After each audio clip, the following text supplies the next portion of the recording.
Good morning, everyone, and welcome to the Electoral Area Services Committee meeting for Monday, July 14th, 2025. I'd like to welcome you all, either here in Cyberland out there. For the people in the gallery, some housekeeping items to start.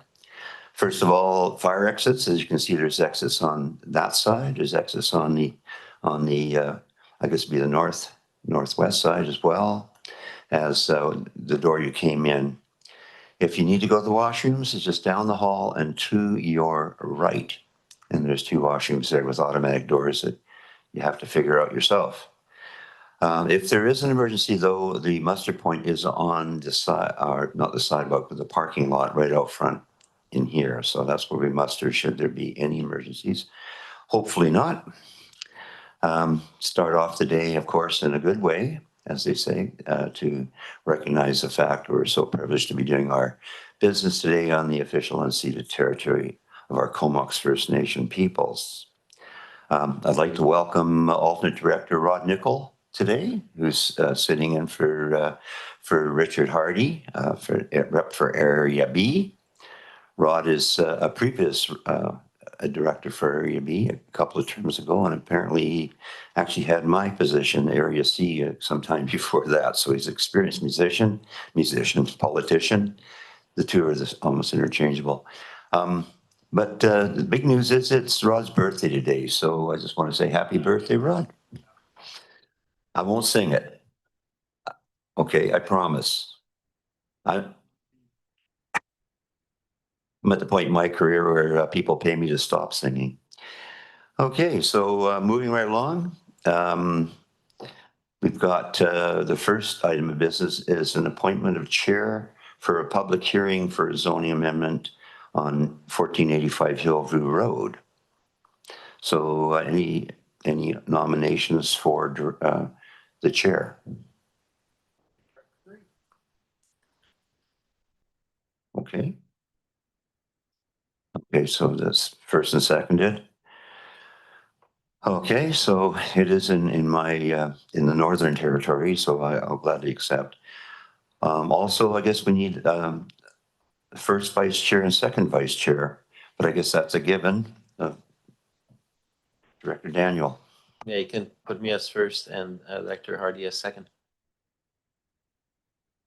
I'll second that. So anybody opposed?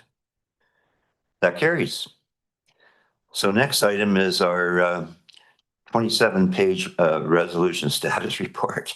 It's like it's down to only 8 pages now. So any comments on that?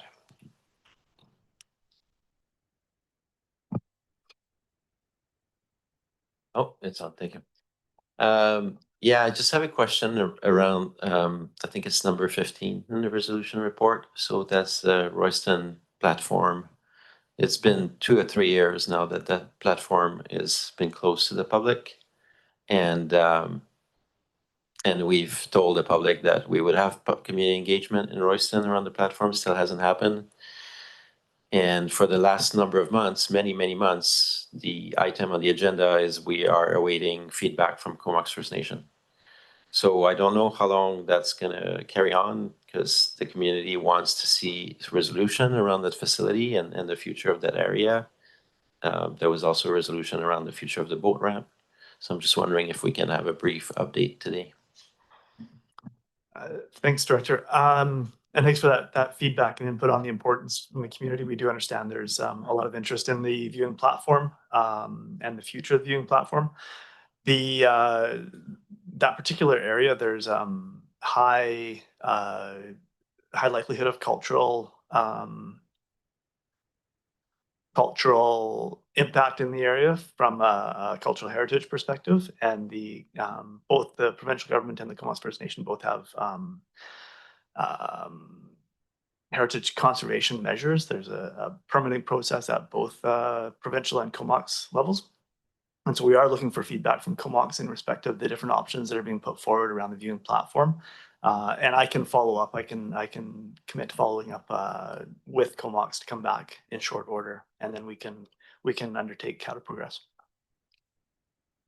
Yeah, thanks, CEO. And I would say what I don't understand is whether it's feedback from Comox Council or whether it's just us submitting a cultural heritage permit application to do what we want to do. It feels like it should be the latter because they have set processes around that. It's just a lack of action is noted. And last month we had the issue with the grass cutting, which allowed some of my residents to remind me about the Royston platform as well and its status of disrepair. If this wasn't Comox in the town of Comox, all these issues would have been long addressed. If this was Comox Marina Park, it feels like because it's Royston, we're not actually on top of it and moving forward that infrastructure. So I'd like that resolved. Thank you. Yeah, I was actually approached as parade marshal on July 1st parade by one of the participants in the parade that happens to be a well-known resident of Royston. Won't mention his name, but anyways, he's quite active and he brought that forward as well. So thank you. Okay, so do we have a motion to receive it? And anybody opposed to receipt? That carries. Now into the crux of the matter, the advisory planning minutes for Area C for receipt. Moving second on receipt. Any discussion on receipt? Seeing none, take the vote. Anyone opposed? That carries. Now, Electoral A, temporary use permit TP4A25 for 5059 Island Highway South. A report for receipt. Move second on receipt and over to CEO for introductions. Thanks, Chair. Alberic Marginet, our Planner 1, will be introducing this staff report and available for any questions to follow. So, Alberic. Thank you. Through the CAO to the chair and directors, I'd first like to invite the applicants, Rod and Megan Bitten, to join us at the table.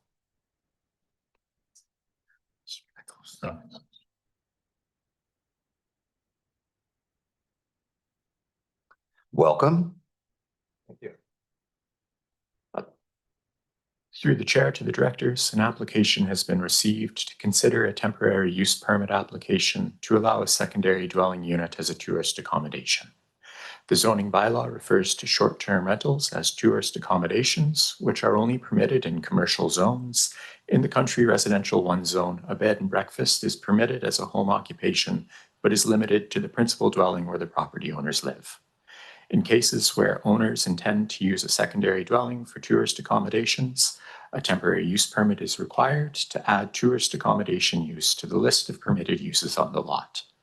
Staff recommend approval of this application, subject to conditions, for the reasons that it enables tourist accommodation use while ensuring the unit remains flexible for residential use. This temporary use permit prohibits the use of common public facilities so as to limit the commercial impact and nature of this temporary use permit. Adjacent property owners within 100 meters of the subject parcel have been notified via mail of the temporary use permit application and given the opportunity to comment. Notice was also published in the Comox Valley Record in accordance with the legislated timelines. Staff have received 3 letters of correspondence from 1 member of the public in opposition. These comments have been provided to the directors for their review and consideration. The property owners and applicants, Rod and Megan, are in attendance and available to answer any questions you may have. Thank you. Thank you very much. And Director Arbor, questions? Yeah, thanks. Just some comments, Chair. I think I reviewed this one and I do want to note the letter of opposition, but I do want to answer that with the context in which we operate with these temporary use permit, which is in the absence of a fulsome short-term vacation rental policy, which we'll probably have in the next couple of years. I think the committee has found that temporary use permits provide a good opportunity for up to 3 years for people to get it. And of course, we count on people to do that, to do a good job so their neighbors are happy. And during those 3 years, otherwise it may not be renewed.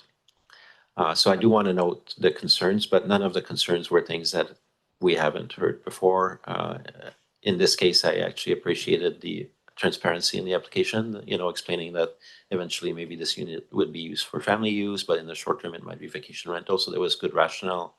And once again, the comment I've made before is are the people on site, you know, and we don't want a kind of foreign owned vacation rental. So it's clearly the case here that the owners will be on site to manage the activity. So I have no concerns with it and I'm willing to support it. Thank you. Thank you very much, Director. Any other questions from directors? Do the applicants wish to speak to the matter? Press the little button there. I'll turn your mic on. Yeah, our final occupancy permit is actually being done today. We just built this brand new home and my parents wanted to do it a couple years ago and the interest rates were high. It wasn't doable and it was stressful for them. So I took the job on, which it turned out to be very stressful. But I just, with a brand new home like that, putting it into the rental market, it's going to it was a lot of money and we took pride in it. So that's why I put in the permit is so we can use it for family and friends that are coming over to stay. And also when my parents are in a position within the next year or two, then it's not tied up with a rental lease. And we can proceed forward. And we're not in a highly dense area. We have the tracks behind us, the highway on the front. Cadevic's our neighbors an acre away. And then our other neighbors, there's 2 fences in our yard. So I know there was complaint letters from them. That's kind of a history way back. Nothing probably even to do with this. So yeah, just thanks for looking at everything and considering it. Well, thank you very much. Yeah. Well, that brings us to the point of receipt of the report. Any more discussion? Okay, so I'll call the question. Anybody opposed? That carries. We also have receipt of correspondence from Kathy Calder. And one in the addendum. Yeah, we'll go for this one first. Okay. Well, we need to move to receive the addendum consider the addendum first.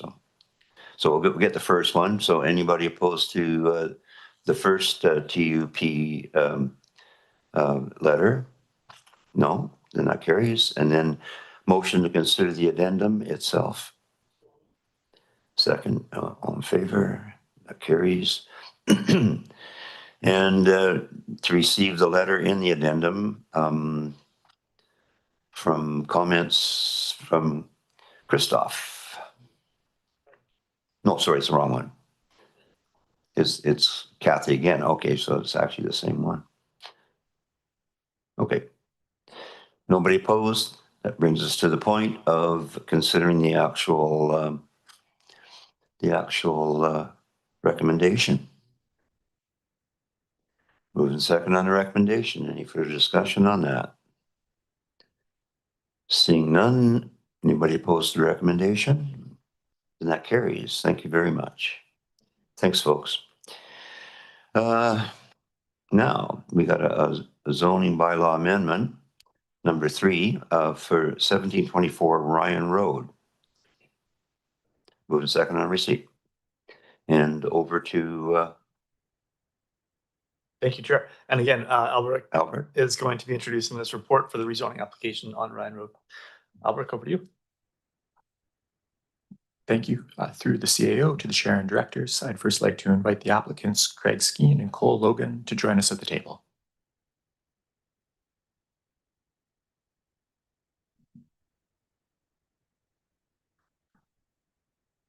Welcome.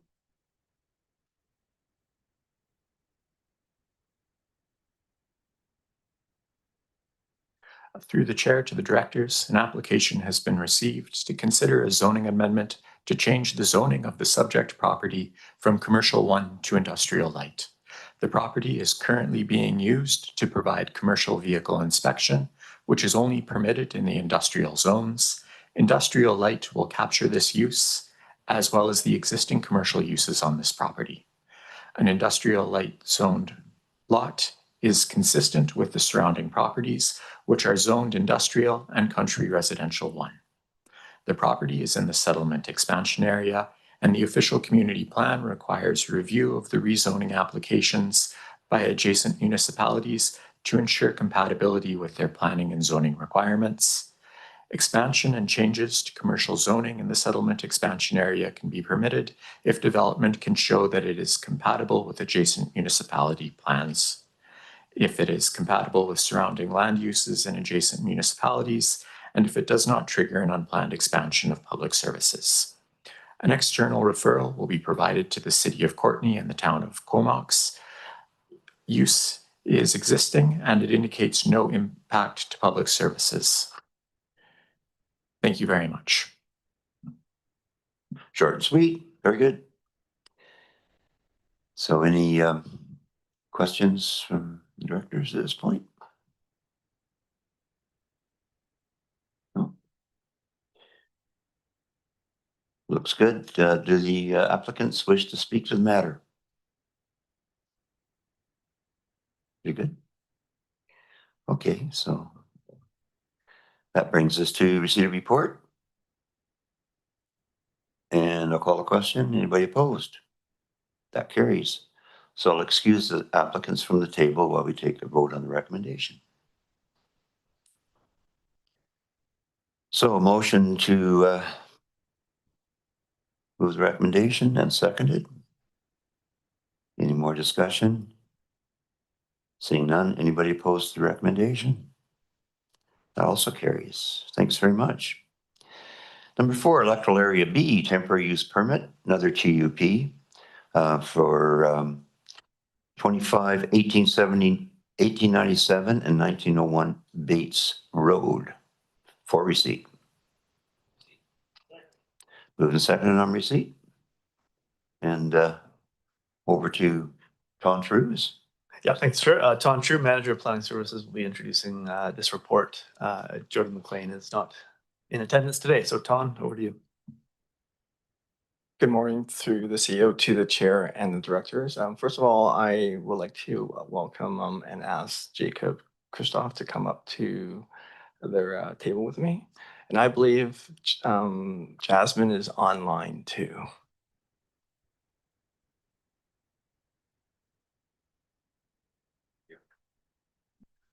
Welcome. This is concerned an application for a temporary use permit to allow a carriage house to be used as a short-term rental. It is a 0.8 hectare property along Bates Road just before the Sail Bay Nature Park. The property has been developed to the zone's maximum density of 1 house and 1 carriage house. This is a residential zone area that allows for renting rooms in a house as a bed and breakfast, but renting entire dwelling to tourists requires this application. The Advisory Planning Commission reviewed it and supported the proposal, but cautioned that it must not become a nuisance property. Notifications by mail and newspaper has been completed. There are several responses included on the agenda in that the immediate neighbors raised concerns around the residential character of the area, the use of water and septic systems.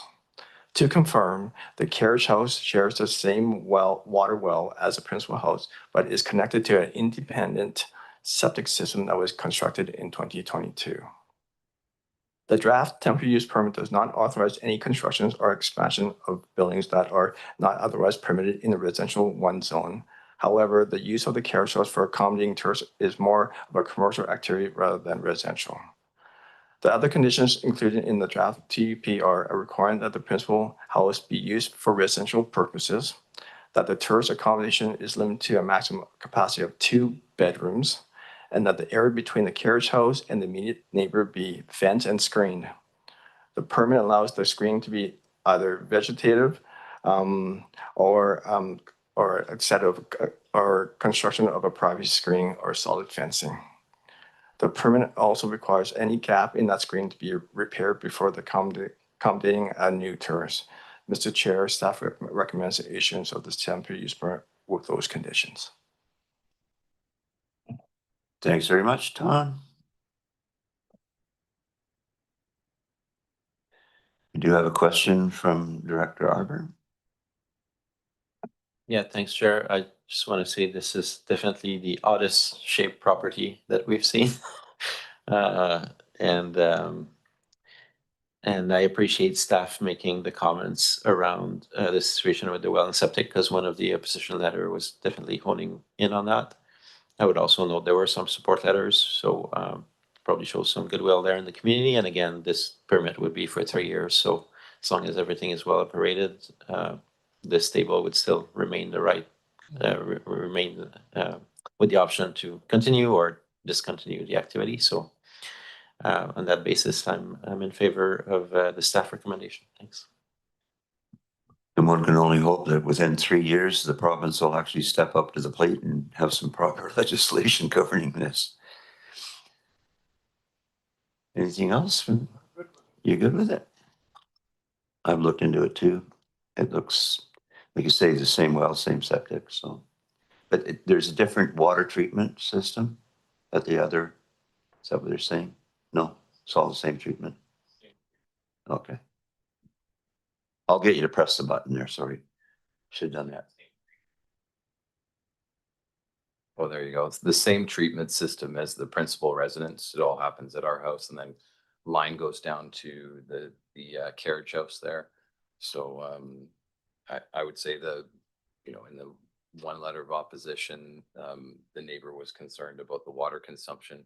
With this being temporary use, we have guests there maybe 3 months out of the year. It's primarily my shop, and so the consumption of water is considerably less than if we had a full-time rental or occupancy, and everything's conforming, well, setbacks, screening. Jody's been out to the property.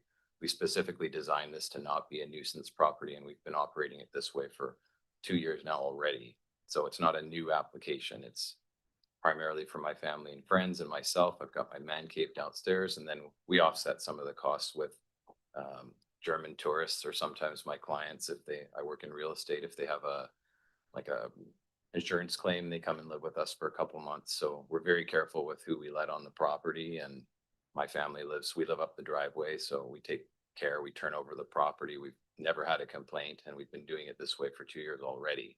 We're just asking for permission to continue doing the same thing. Shallow well? No, it's 194 Oh, it's drilled well. Yeah, pretty good water then. it's good water. Yeah, okay.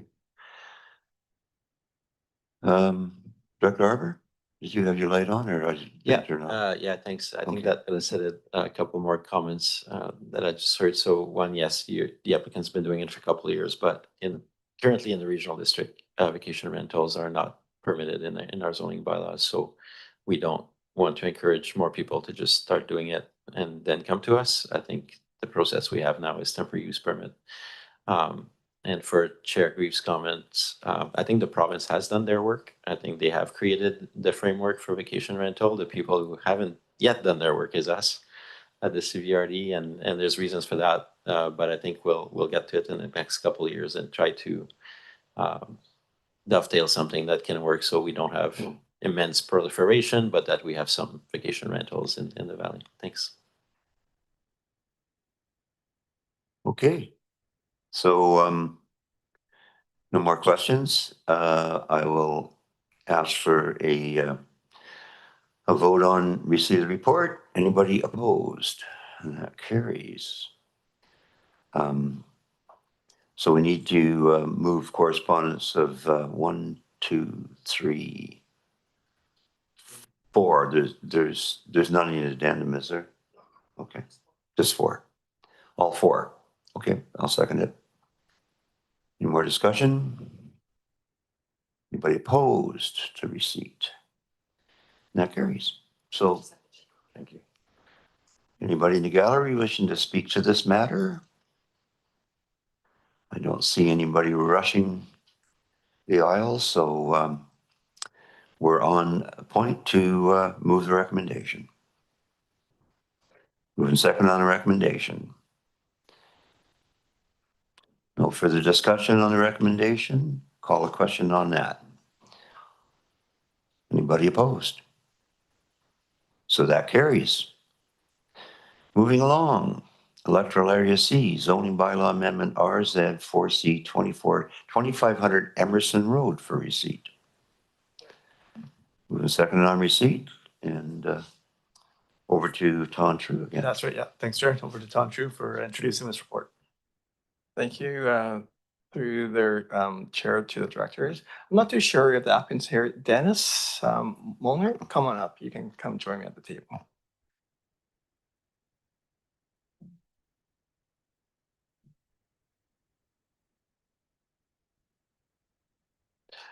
This concerns a proposed rezoning of a 1.2 hectare lot in the Saratoga Zone Node area.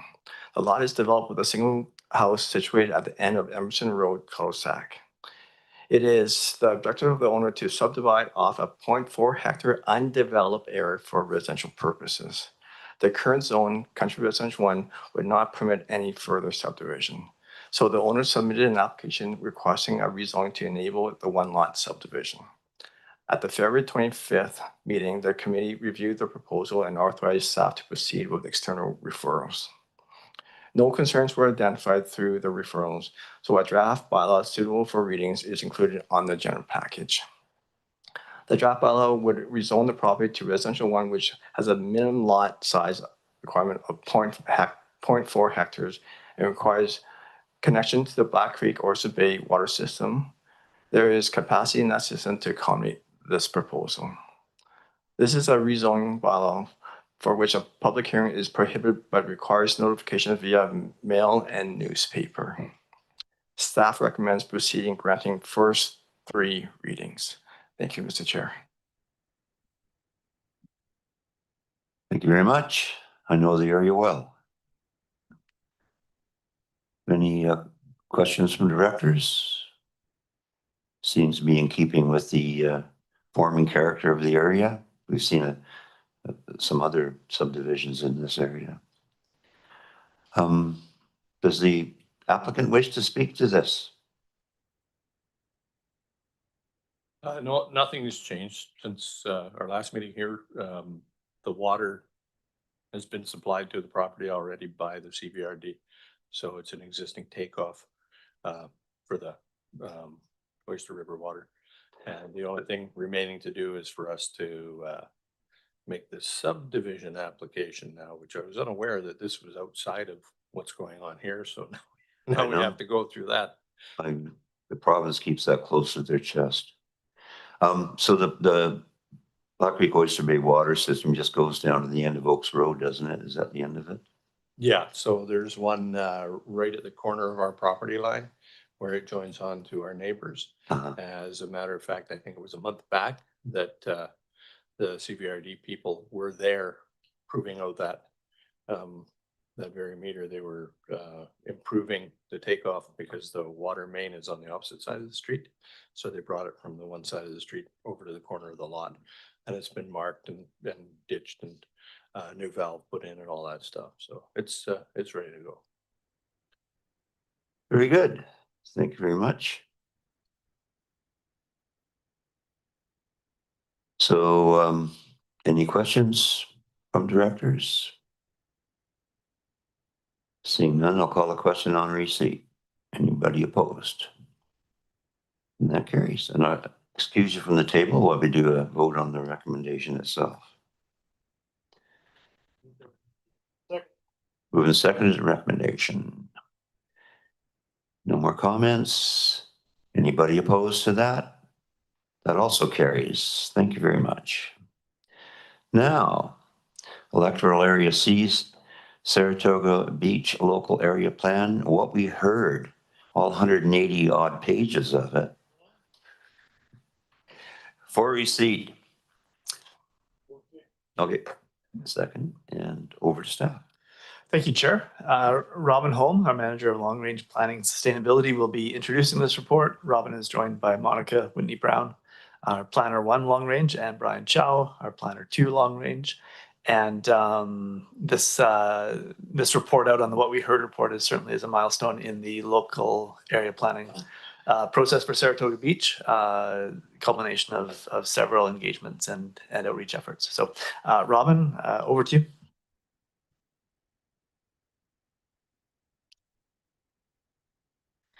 Through the CEO to the chair and the committee, we are here today to provide an update on the Saratoga Beach local area plan.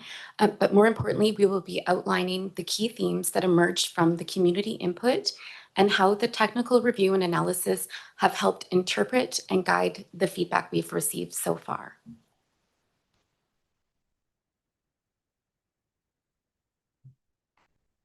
That's okay. The Saratoga Beach Local Area Plan is advancing through 4 phases with technical analysis, community input, plan development, and then plan finalization. In the first phase, our consultants developed a technical memo by reviewing a wide array of existing studies, ground truthing, and research. This helped create a baseline understanding around the constraints and opportunities for servicing and growth. Our second phase, visioning, was all about engagement. We had a community survey, an open house, and focus group meetings with neighborhood associations and business owners, tourism operators, as well as developers. We were really pleased with the response. And just scrolling down my notes here. We were really pleased with the response. We had over 350 survey responses. We had over 100 people attend the open house, and we had high numbers showing good traffic to our Engaged Comox Valley page. This robust feedback has been summarized and analyzed in the What We Heard report attached to the staff report. The next phase in the local area plan is plan development, and we will be getting into the more complex work of integrating the technical and engagement findings into possibilities for directing land use and growth in this area over the next 5 to 10 years. I will direct you to the rather large table in the staff report in front of you. As you can tell, there are different perspectives on the future of the Saratoga Beach area. We've tried to pair key technical findings with the community engagement results so you can see some areas of conflict and opportunity. While these differences are expected, they highlight the need for careful consideration and balanced decision-making in the next phase. We've provided some very initial analysis of how the local area plan may balance these findings and what you can expect from phase 3. One example will be looking at developing 3 different growth scenarios to consider what conditions are required to facilitate a growth pattern that reflects current conditions, medium densification, and a high level of development. We will be seeking feedback from the community on a preferred land use concept in Saratoga. Another example is the high survey response on environmental concerns and then the potential for development conflict in hazardous areas. Through the next phase, land development policies to mitigate hazard risk and protect environmental values will be explored with the consideration of the limits this could present for development. I'll also draw your attention to finding number 4, which points out some context for the provincial housing calculation method, which applies a regional growth rate to electoral areas without accounting for the development constraints within unserviced areas. Despite the methodology issues, an initial analysis of the build-out capacity of Area C under current zoning shows enough capacity to meet the anticipated housing demand until 2041. And these findings will be incorporated into land use policy recommendations for the local area plan. And the final example I will highlight is transportation concerns. We have an add-on to the Saratoga Beach local area plan, and that's the rural transportation study, which is using Saratoga Beach as a pilot to understand transportation patterns and potential alternatives or transportation solutions. This is happening in tandem with the local area plan and partially funded through a federal grant, which Dylan will be telling you more about on the next agenda item. These project findings will be integrated into the draft local area plan. In phase 3, the project team will be conducting a detailed analysis of these results to identify actions, policies, and values that best address the needs of the Saratoga community. This analysis will develop growth scenarios and draft policies that will form the bulk of our local area plan. The local area plan. Our targeted completion date for this phase is fall 2025. In phase 4, We will take these draft concepts back to the community through another round of public engagement through a survey and an open house, as well as a focus group session to gather feedback on whether proposed policy directions and trade-offs align with community expectations. We will be bringing it back to the Electoral Area Services Committee for feedback in advance of this public release. This feedback will be incorporated to develop a final draft of the local area plan. That concludes the presentation. I'm happy to answer any questions. Monica and Brian are here as well. Thank you very much. We're all out at work. Any comments from the other directors? Director Harbour. Yeah, thanks. It not being my area, just some interest anyways. Do you have the number of people that live in the LUP area? I didn't quite see it in the report, but just even if you have an estimate of how many people live in that area. That was asked at the open house too. They Yeah. didn't know.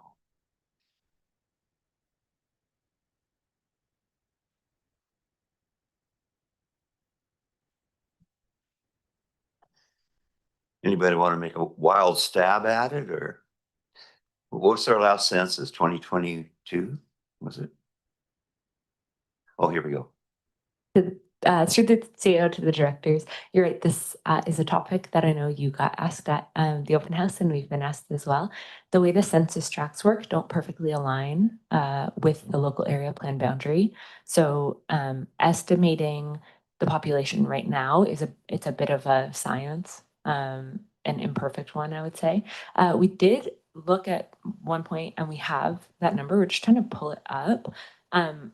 But it's a guesstimate at best. We can't really say anything more precise than the census numbers we have from 2021. Roughly about 1,000, probably. Somewhere around there to, Yeah. I think it's Oh, 11 something. Tom's going to be brave. Tom. Through the chair to directors, this is a common question that we heard from our open house, and as Monica was saying, we don't have their exact numbers, but we estimated between around 1,500, give and take, plus and minus, for that area. That's helpful. And did you receive a lot of comment? I mean, 2 years ago or 3 years ago, when was that?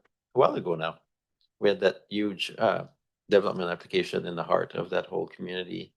So was there, I didn't see in what we heard report a lot of referral to that particular development proposal. Was there some interest, or? Because what I read in this report is people like what they have. Yeah. And they just want incremental growth. But I was expecting, based on the level of community engagement we had around that proposal, a little more where they would like to see growth or not. To the church director, Arbor, the applicant or the owner of that property that was invited to one of our focus session.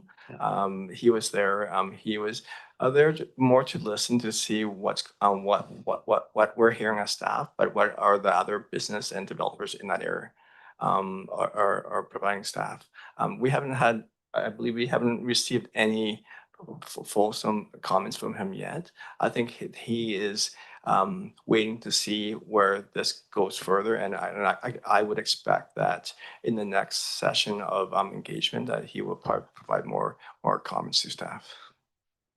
Thanks, that's helpful. And yeah, otherwise that's Chair Gree's area, but a lot of themes that I hear in Royston and Union Bay, people want more active transportation, more amenities around beach accesses, like a lot of stuff that we hear everywhere in rural areas. People just want a little more service. They don't want to pay too much for that, but they do want a little bit more service for sure. Thanks. Lower taxes and more services. That's what we want.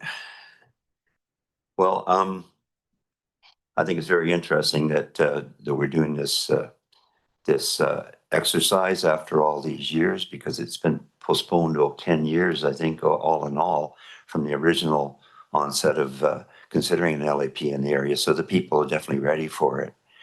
Obviously, my concern, though, was around you know, when you read the comments, a lot of the questions and comments, I think we have to somehow focus people's minds on the fact that we can only do what's within local government power and authority. On most of the stuff, you know, fix the potholes, better parking, some place for the boat trailers, because the only boat launch we have is actually on private property, and they only have so much property, so everybody parks on Clarkson there and on both sides of the road.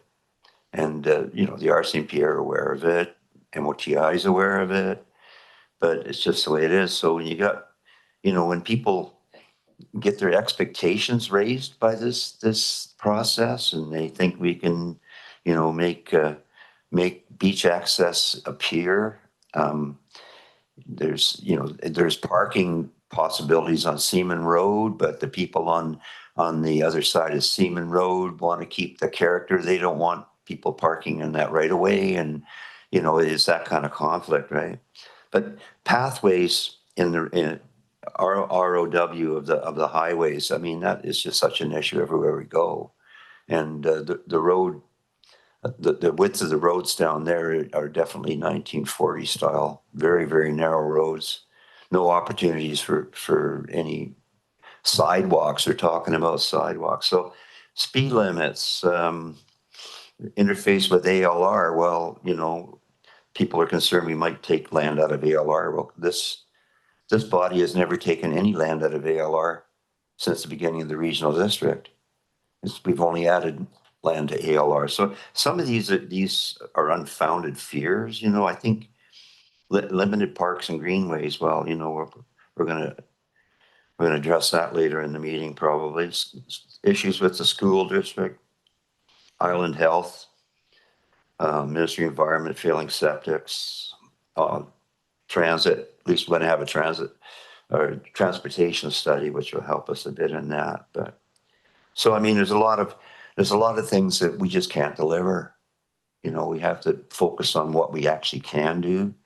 A lot of people think that you know, if we have any development that it's going to cost them more on their water bill, when in actuality, with our capital replacement plan, a little bit of development helps defray that cost from the existing users. So, you know, there's just some misunderstanding, and the fact that you know, I think no growth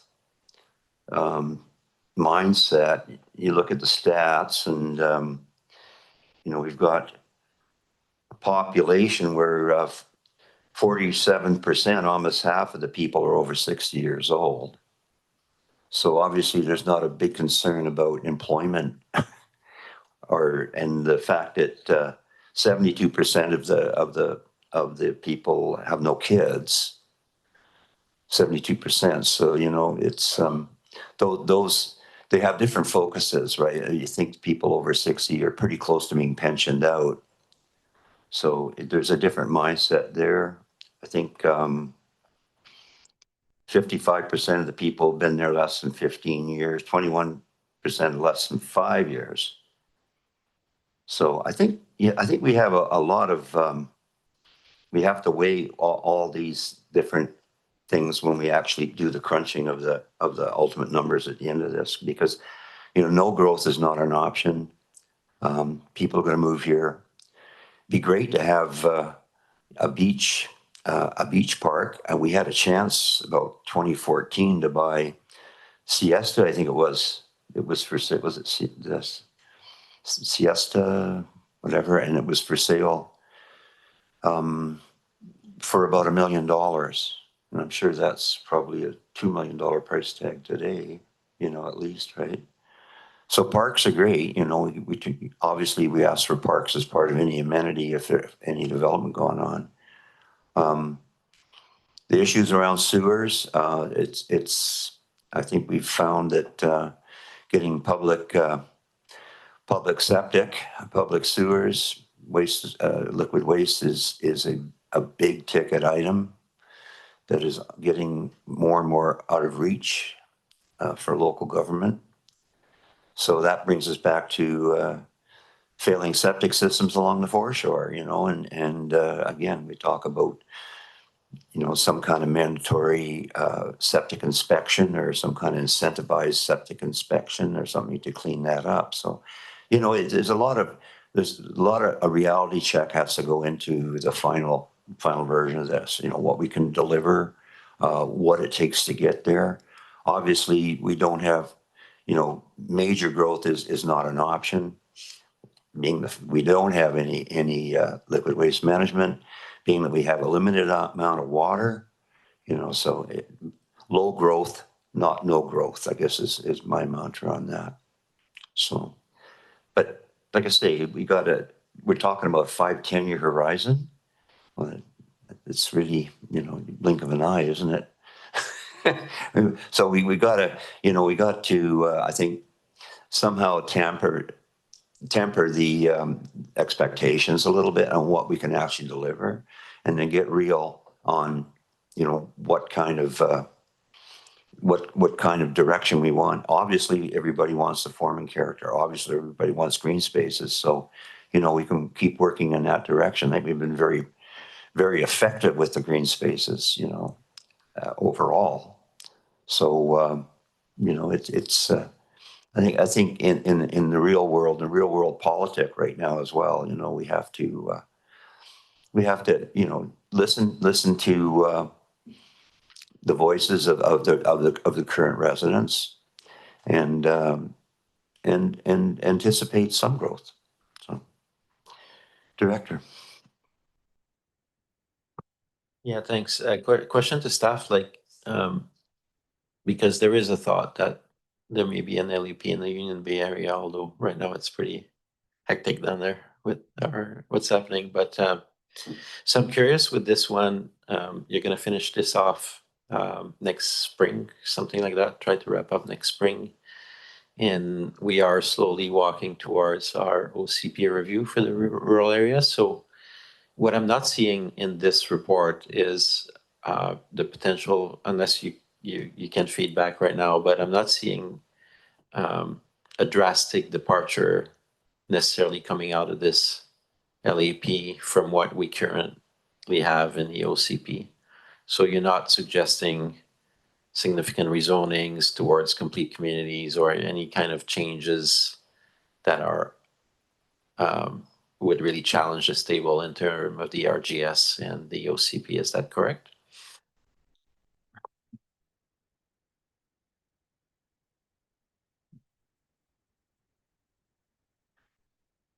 Through the chair to the director, at this time, it's still early days in terms of the development of the local area plan. And at this point, we really need to dig into the results of the technical review as well as those engagement results. And I think at that point, we'll be able to have a better understanding of whether there would be you know, further, I guess, more like feedback into the OCP review or even possibly RGS review that's planned in the future. At this point, it's really just trying to get an understanding of what that community can actually carry in terms of its capacity. But so I think in the fall, we'll have a better sense of how to respond to that. Okay, that's great. And congrats on the level of engagement, because I think, you know, when you have a survey that has 350, I used to have these debates all the time in my prior job, but 350 respondents is actually, you're getting to some statistical significance in terms of the overall population. So good job on that, and keep going. Don. Through the chair to the directors, I just want to, probably I might sound like a broken record, but in these settlement nodes that you're aware of, you know, regards to growth and increased density, it comes down to servicing, right? We lack that infrastructure of water and sewer. So once when that area does have the potential of having some type of public service there, then that's a whole different discussion. But right now, you know, we're just trying to, as Robin mentioned, is we're trying to review the feedback that we receive from the public to see where they want to go, but also as staff trying to predict what the servicing would look like if we had that in those areas.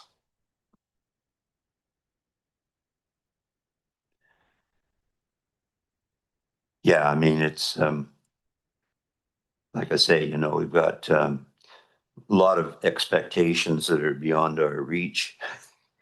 And I don't see any too many options when it comes to senior government funding in the near future for any waste management systems and stuff like that. So, you know, it we'll have to get practical on what we can actually deliver. I think the people are obviously, you know, the people that moved there in the last 10 years or so don't want anybody else moving there. You know, that's pretty atypical.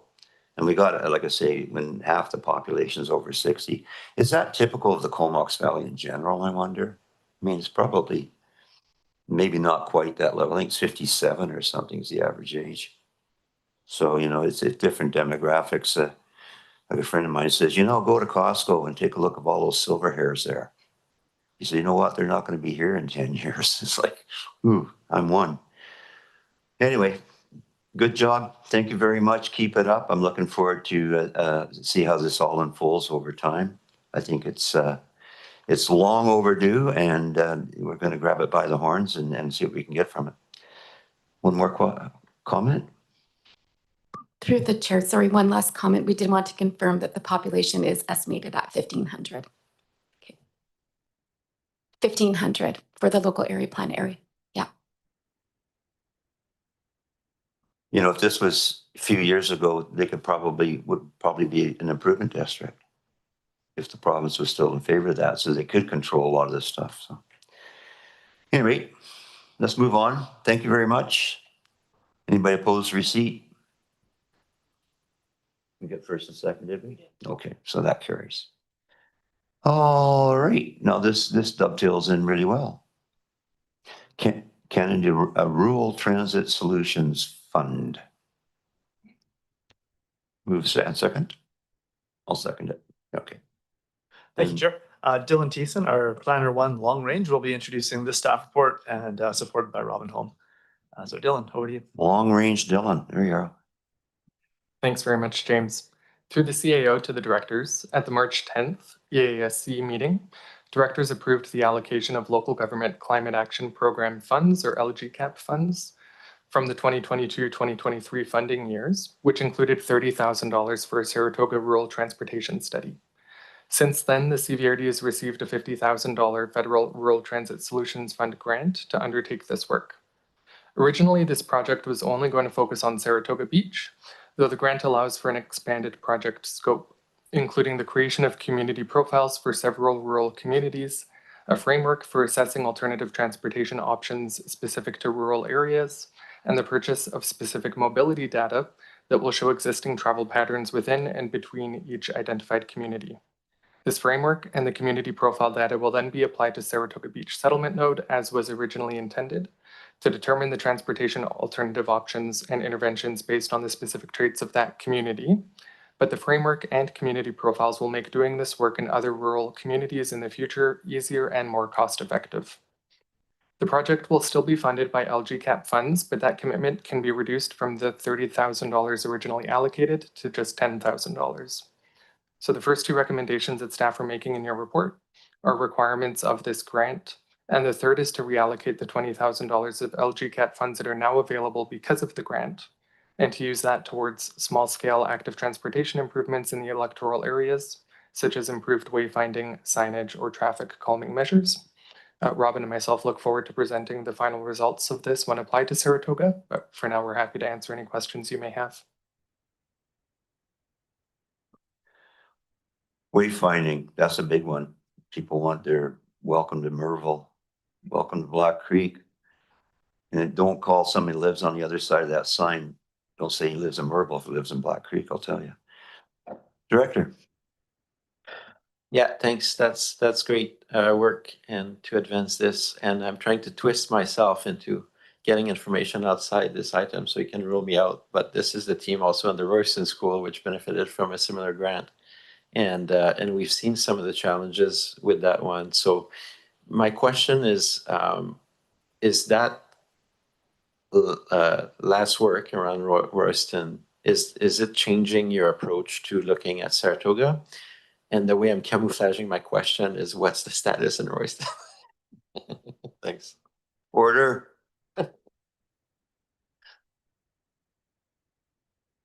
Through the chair, I'll try my best to answer this question. Thinking about our project in Royston, I think what we have realized is that small changes can have big impact. Recognizing our our sphere of influence in the MOTT roadways is quite limited, but we know that safety is still a really big concern. And so that we are hoping by allocating this $20,000 to these, we're calling them small scale improvements, it's adding additional signages, it's trying to encourage people to slow down.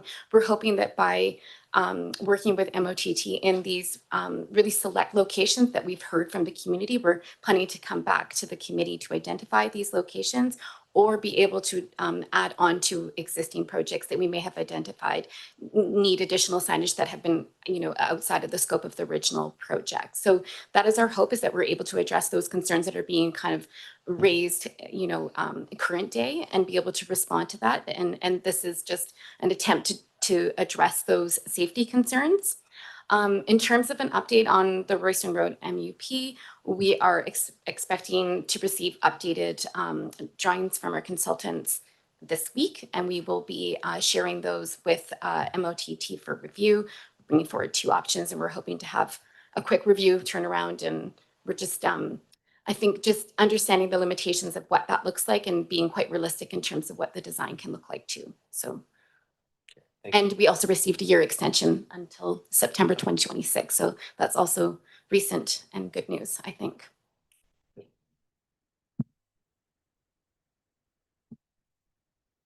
All right.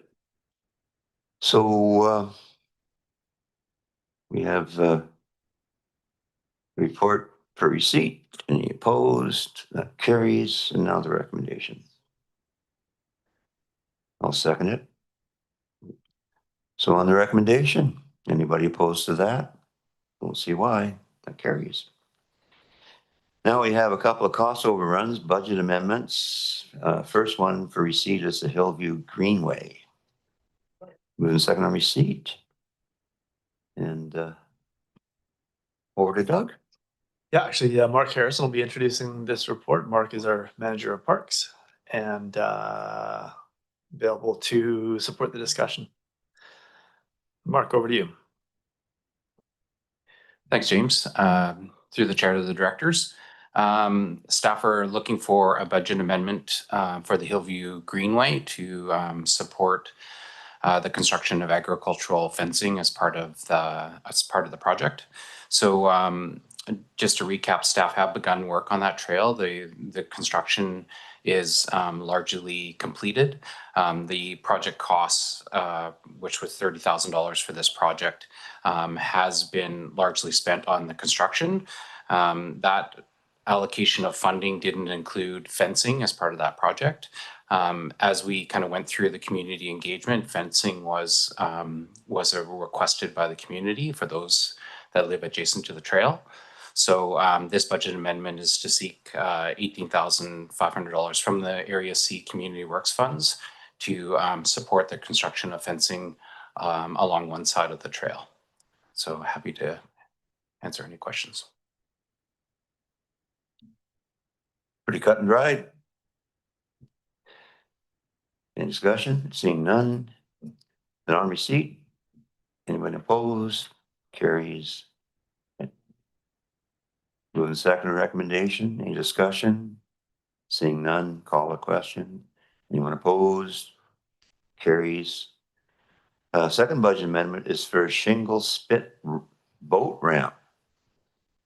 Moving second on receipt.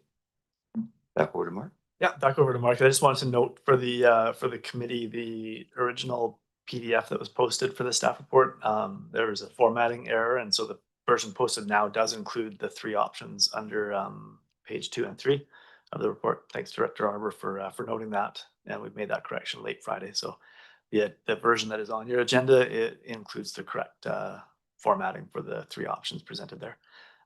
Mark, over to you for this report. Yeah, thanks, James. Through the chair of the directors, staff for seeking a budget amendment to support the shingle spit boat ramp replacement project on Hornby Island. We recently received bids for tender for that construction. The construction does need to happen within a small marine work window, which is kind of basically right now till September. We did receive 7 bids. The lowest of those bids was 788,000, up to a range of 1.7 million. That's just for the construction portion of the project.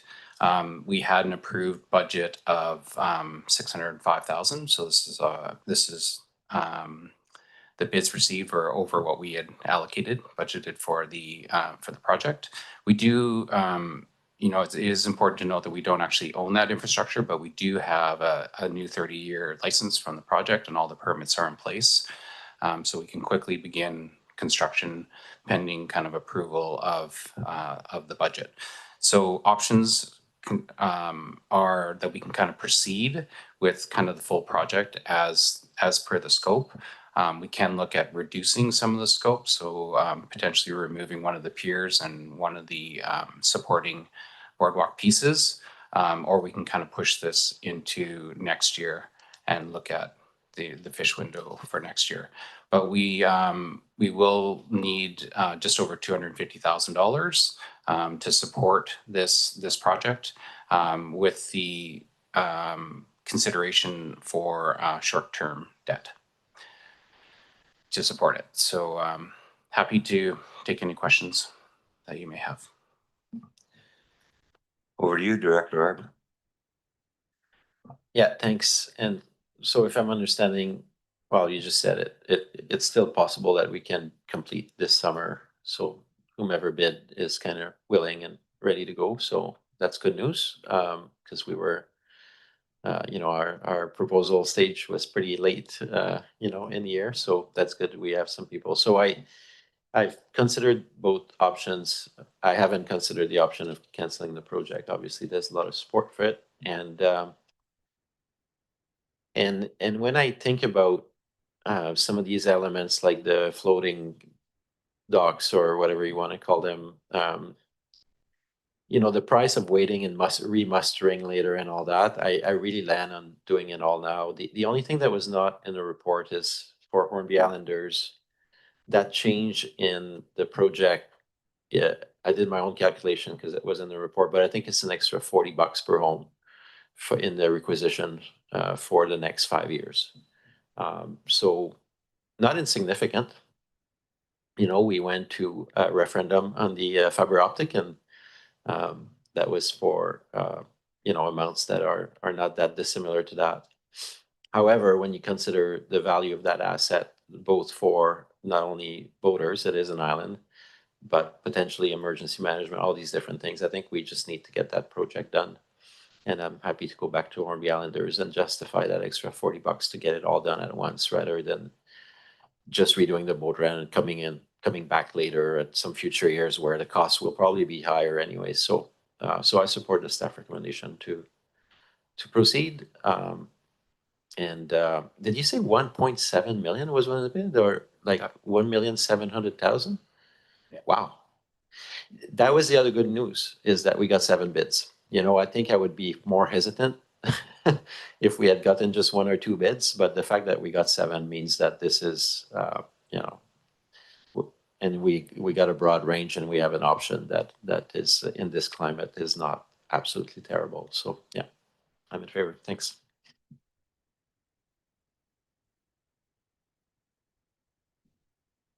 Okay, so any further discussion?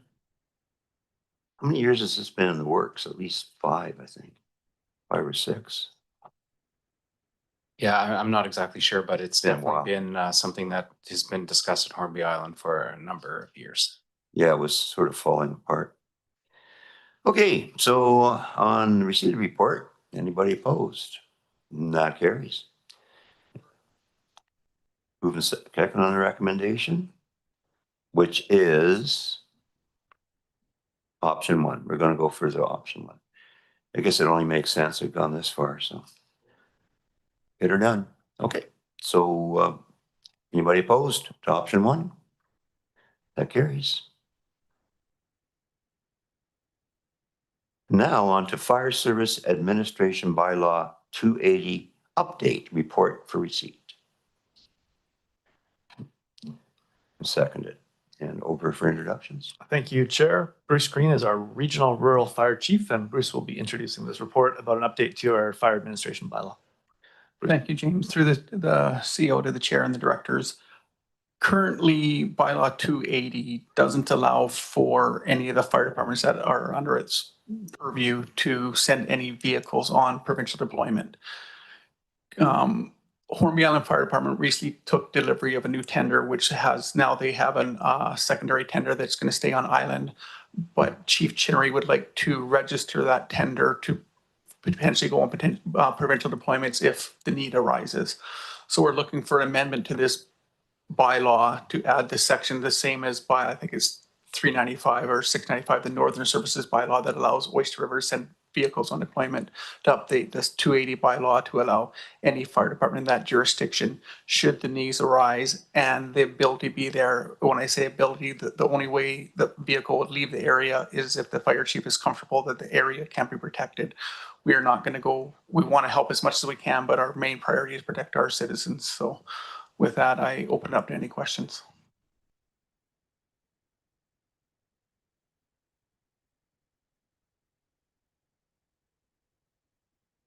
Yeah, thanks. I think that's not an unreasonable request, and I'll be supportive of it. I think our ability for our fire departments to actually participate in these wildfire deployments is long-term very beneficial to the residents of the Comox Valley. We haven't had major fires in the Comox Valley, like Major Mayor, like all the mountainsides and communities threatened.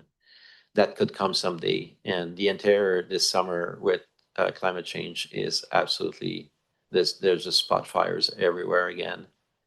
And we're seeing with the weather yesterday, everything is like the emergency is just building up globally. So I think for us to get that exposure is very valuable, and for us to provide that equipment and learn to work with that equipment elsewhere and et cetera is really, really good. And we hope we never have to use it, but we also have our eyes clear that the likelihood in the next 30 years of some of these wildfires affecting the Comox Valley are so we're moving in the likely, right? So yeah, very supportive of this. Thanks. Thank you. Director Nickel. Yeah, thank you, through the chair. I totally support this. So, but just a thought in my head, and I've thought about it for a while now, over the increasing demand on our local fire services to support provincially. Used fire trucks, what happens to them? Is there, I don't like the fire community, your fire chief and stuff obviously talk. Is there a way to take these used fire trucks that are, and I'm saying, again, I don't really know what happens to them, but just stockpile them throughout the province, and when needed, they're there. So Just a question. the answer is it depends. Unfortunately, fire apparatus due to fire under survey have a drop dead date and their years of service, no matter how good they are or bad. So an engine that's over 30 years is no longer suitable for any firefighting activities, and BC Wildfire follows that guideline. So to move apparatus around and pre-stage, and BC Wildfire does have structural protection units pre-staged around the province, and they move those around depending on the need and where the need is. That being said, they don't have enough resources. They always require the fire departments to come support that. And for them to maintain a fleet of vehicles, or anybody maintain a fleet of vehicles that may or may not be used, becomes cost prohibitive. Whereas in this instance, Hornby Island has a tender that can stay on the island, service also the valley, and potentially go in there and bring money back.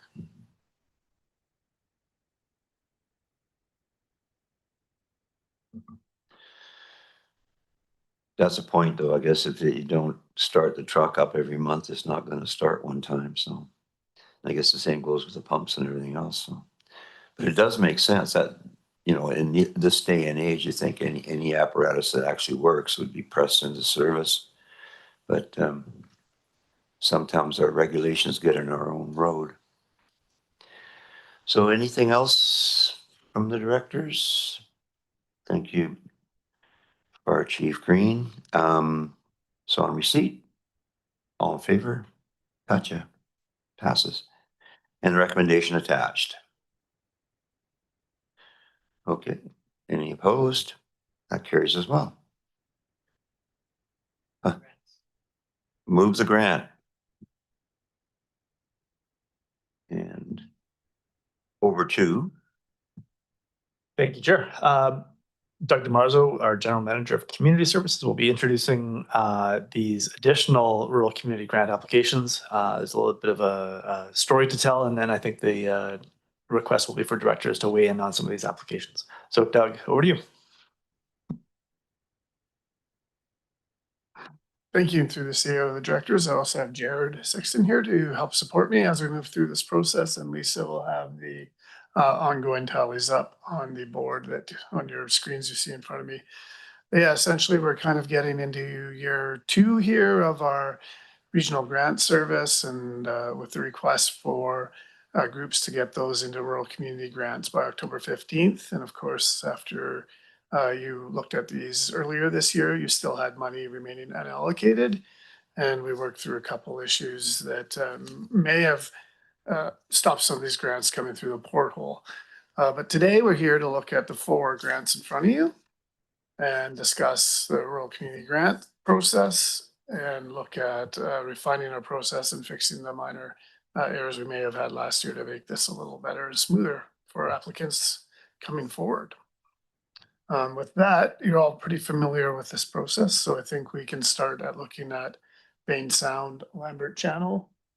In years past, you've awarded up to 10,000, and it's really focused on in-person forums to look at collaborative solutions for the ecosystems around Bain Sound and Lambert Channel. And this year, they're again requesting $10,000 to help support these discussions.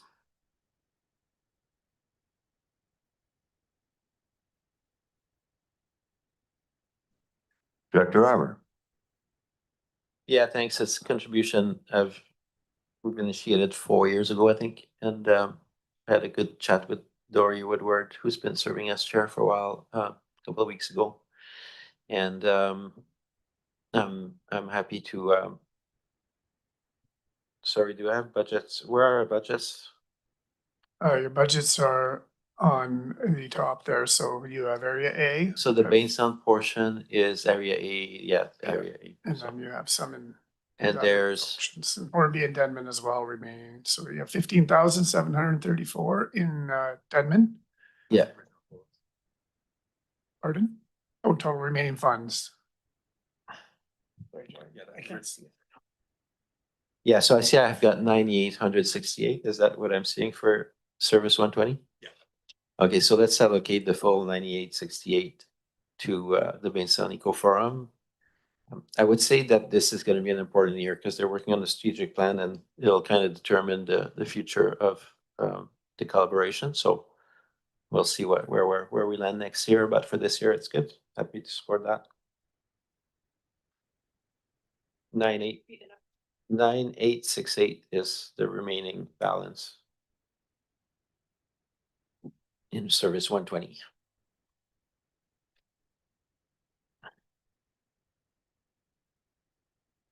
Okay, if there's no other questions or comments regarding that one, the next one is Comox Valley Family Services. And they're really a registered charity that works regionally around here, offering vital education outreach to families facing adversity through both therapeutic and occupational type programs. It's really encouraging families in the valley to continue with healthy lifestyles.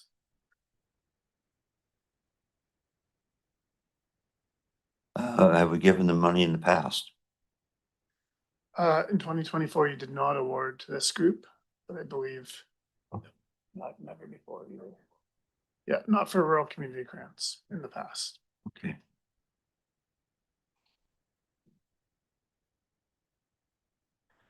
I'm not in favor. Let's pass. Pass on that one.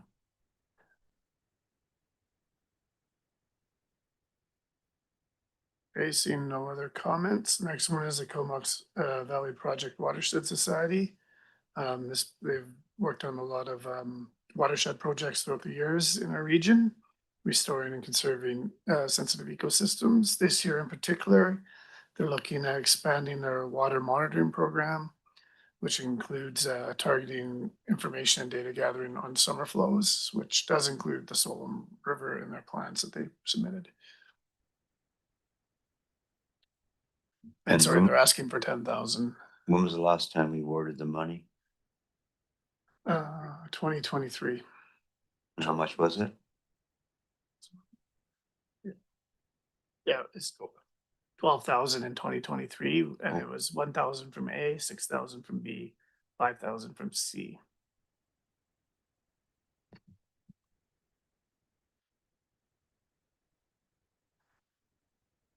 Put me in for 5.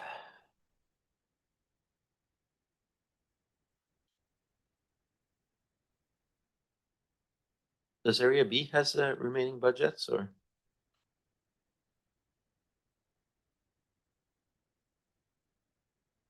Its Area B has 26,446 remaining.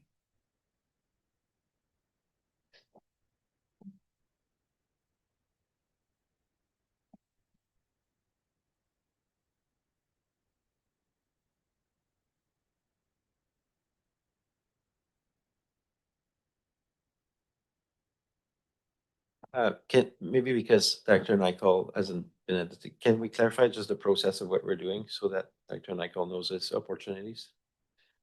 Yeah, so when we're considering rural community grants, staff come forward with the applications. And in this case, the applications are new ones that we received since the last one, and each area director can determine whether they want to contribute to the application. And sometimes they're, electoral areas wide, region wide, or specific to a certain area. But in the past, directors have contributed even to other areas if the philosophy and contributions they believe support kind of the broader impacts in the region. So Comox Valley Watershed's a good example of that, where in 2023, all areas supported the project to help advance their application in 2023. So if you do choose to support one of these organizations, you just kind of speak out or ask questions to staff. It gets recorded on your balances there, which Jared just referred to and Lisa is doing on the screens in front of you. So we're happy to answer any questions you may have or any more guidance you need on that process. Okay. So hearing no others, we will move on to Hornby Island Housing Society. And this is about providing seniors on Hornby Island and then providing some capital items to their current 11 houses. I should notice most of these seniors are on low to moderate incomes. And this year they're really focusing on an ask 20,000 to help improve their circulation and heat pumps by replacing their past heating systems.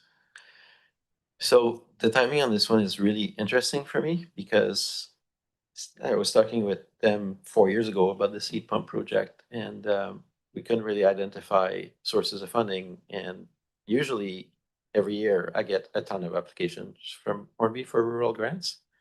And this year we have made a decision and there's about 22,000 left on the Hornby budget from what I see, correct? Yeah, 22,000. So this is a major contribution to the project on my end that I was, wondering this weekend, but I don't want to set the tone. If people are watching that on Hornby, I don't want people to expect these kinds of amount of money coming out of rural grant, but I know Hornby Housing, this is for the existing, by the way, for the existing 14 residences that they have where for the senior housing development. So it's basically a retrofit. And I know they've been working steadfastly to try to get this project done. So anyways, long story short, the money is there. So I'm happy to do the full request, and it will bring down their operating costs over time and also with heat waves and all that. Right now, people just have heat sources. A lot of them may not have air conditioning, so I think it's great. It'll be great news for the residents of elder housing. So yeah, let's go with it. And then I had a further after that because I think I emailed James on that one where it was a reconsideration of a similar project on Deadman. I think they approached us last round for also a heat pump project at the old school on Denman. And I'd like to allocate, actually, when I spoke to them, I thought I had $900 in the Denman budget, but it looks like I've got 735 or something like that. So let's do a big steal from Hornby and let's make it around 1,000. So whatever is in Denman, plus the difference we can pull from the 2,000 that is left on Hornby to make it an even 1,000 for Denman. And Denman did have a lot of applications this year, so they were tough decisions, but I'm glad we can contribute a little bit to that one. And you know the project I mean for the organization, or? I don't, sorry. So it's the old school and it's looking at Yeah, fertilizing their heat as I well. apologize, I don't remember the exact name of the organization, but I can probably pull it up real quick. They had an application last room.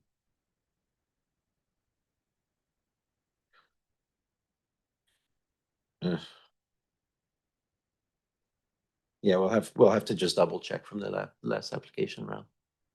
But that's it for me. Basically closes down all my budgets except for 1,000 on Hornby for the year. Leaving very little margin heading into an election year. There you go. Just going through past grants and aids and noticed that Area C has actually contributed to projects on Hornby and Damond, Union Bay Historical Society, to the tune of $55,000 over the last 3 years. So yeah, 53,605. But you know, I think it's if you got the money right now to support them as much as you can, that's great. I'm not sure. Thinking back about Project Watershed, I want to keep my powder a little dry, so I'll bump that up to 7K. That should help them out. Yep. Yeah, this one I did want to contribute, but I think the players at Project Watershed will probably understand what I'm trying to do with the Bainstown Eco Forum, which is in a similar space. One of the options for the Bainstown Eco Forum eventually could be to join the Project Watershed, but we're going to give it one more years with the existing stakeholders. And I wanted to, I do like what Project Watershed is doing. I just don't have the funds to support them this year. That's all. So I appreciate that you're stepping up with your funds. No worries. One hand washes the other. Doug, you want to say something? Yeah, if I may, just referring back so we can close the loop on the Denman Island contribution to heating. It's the Denman Island Old School Committee, but the funds will actually go through DERA as the nonprofit holding it. Yeah, so it's a little bit.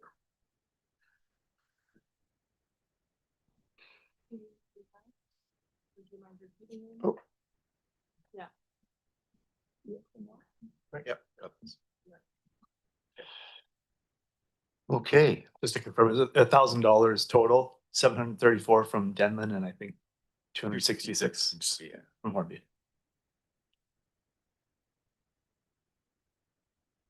Once again, I have to reiterate that as directors, we are so grateful for the opportunity to have this discretionary spending that we can support nonprofits and environmental groups in the regional district, because it's, as I say again, it's our only discretionary dollars that we can use to directly support the volunteers that are doing tremendous work out there every year. So that brings us to the end of a perfect day. Not quite, but. So do we need a recommendation to approve all those amounts? Anybody opposed? That carries. Now the water restriction dashboard. Always fun. Thank you, Chair. And Chris LaRose, our Senior Manager of Water Wastewater Services and Acting GM of Engineering Services, will be introducing the dashboard, a regular feature at your committee meetings over the summertime up into the fall. Chris, over to you. Thank you, James, and through the chair, good morning, everyone.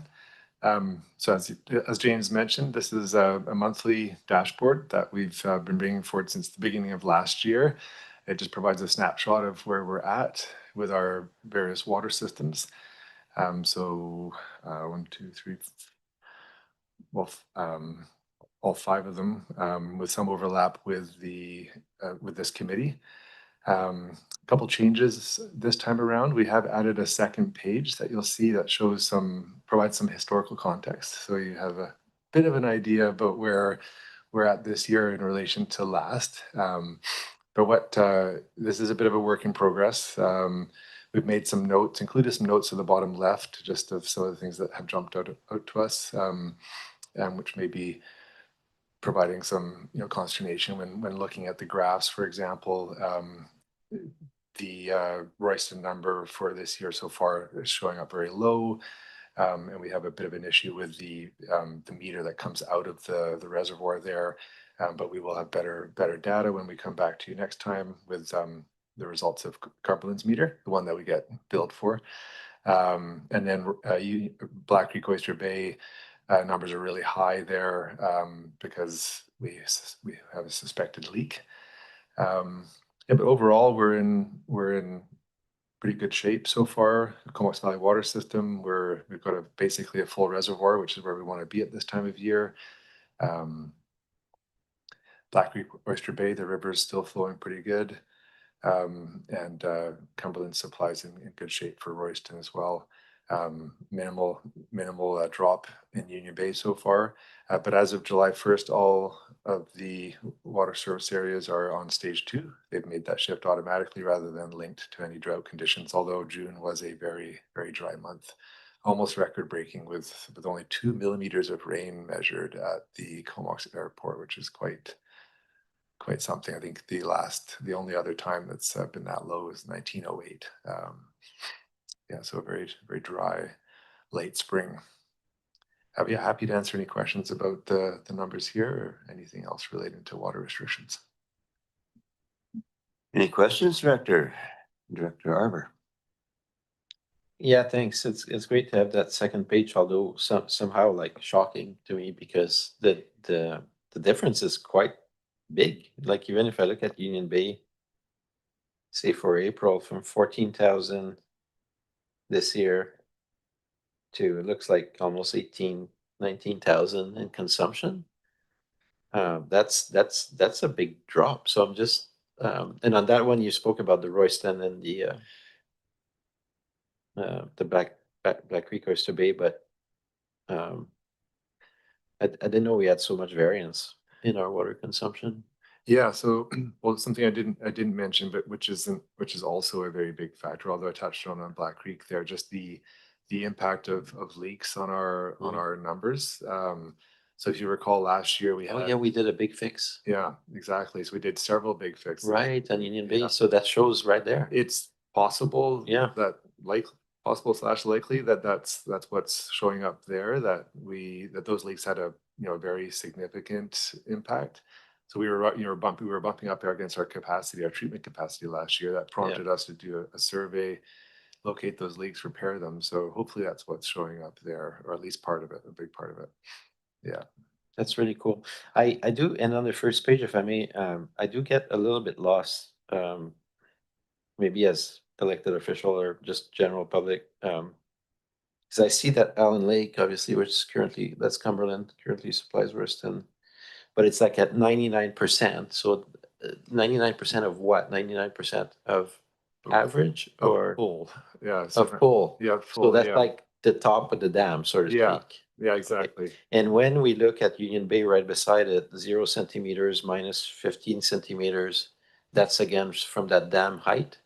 Is that right? Or Yeah, yeah, exactly. So 0 would be like just lapping at the top of the spillway. Yeah. And then 15 is 15 centimeters below that. okay, It doesn't tell the full story, and we're always evolving this sheet. And it occurs to me here, like for example, the Royston, so the Cumberland water system is not just Allen Lake level. So Yeah. they have two other Other reservoirs. lakes, yeah, They have yeah. a groundwater well as well. So it could be that, so that the reason why there's a difference there is that they're drawing down another source before they tap into Allen Lake.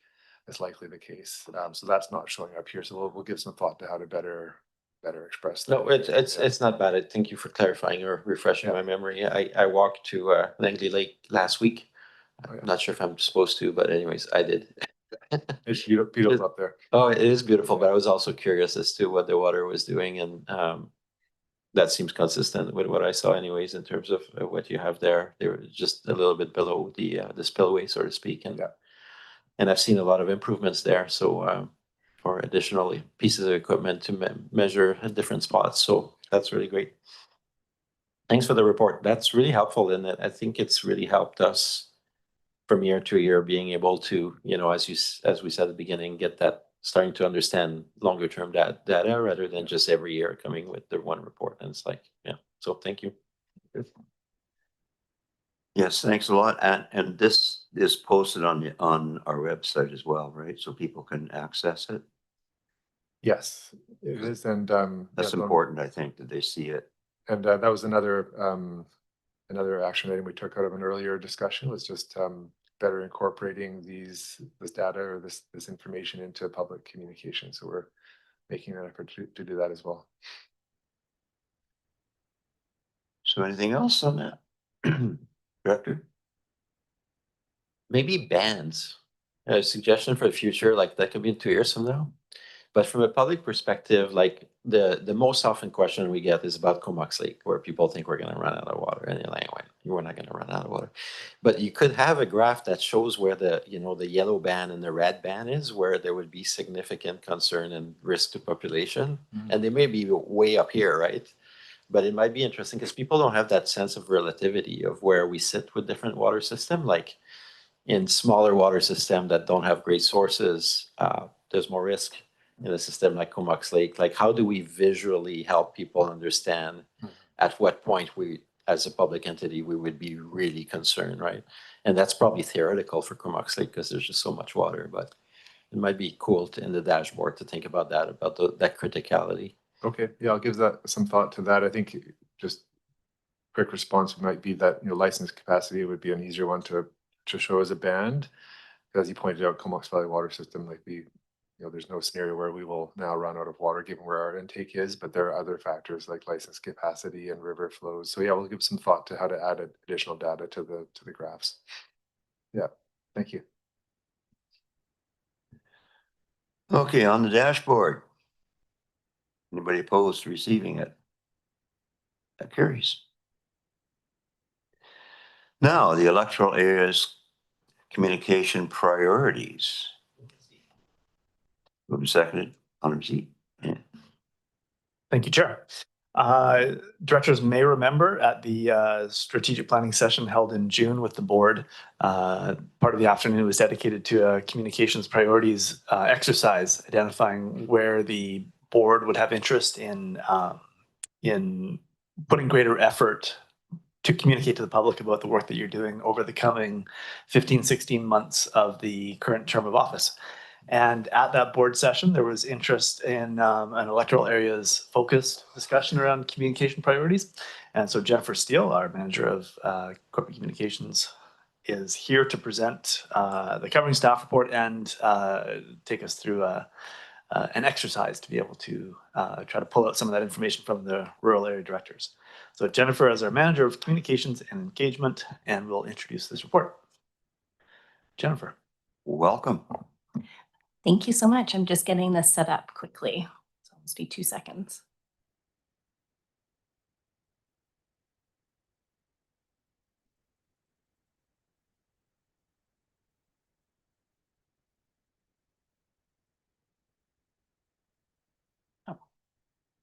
Okay, should I wait for Director Arbor to come back? Okay.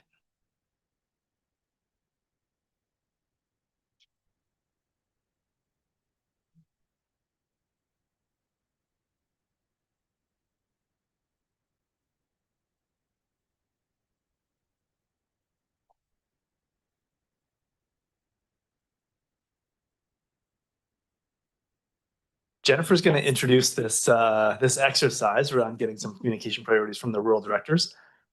As we're going to be using Mentimeter, Oh, no. maybe we'll take can I suggest a couple-minute break, and then Yeah. Director Nichol, if you can grab your phone, yeah. Okay. Thanks. Take a couple-minute break.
Through the CAO to the chair. Thank you so much, everybody, for getting set up, and we are ready to rock and roll. So we underdid a little discussion with the board a couple weeks ago, and at that strategic planning session, the electoral area directors requested that we come back and do the same similar discussion with you.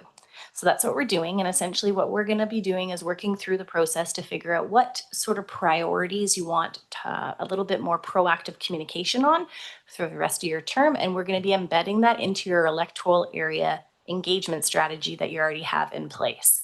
So remember, that's the newsletters, your open house. And so we're just looking at, are there specific topics and services that you would like some proactive communication on in the next coming months? And we're using Mentimeter. So at the top, you're all set up to go. I'm not going to go through the whole process of Mentimeter, but essentially we're going to go through a series of questions, and we already have some pieces coming in. So what services does your community talk about the most? So these are CVRD services, and you can put in 2, you can put in 3, and essentially it'll come up with a Wordle, and we'll get an idea of what is being talked about the most in your community.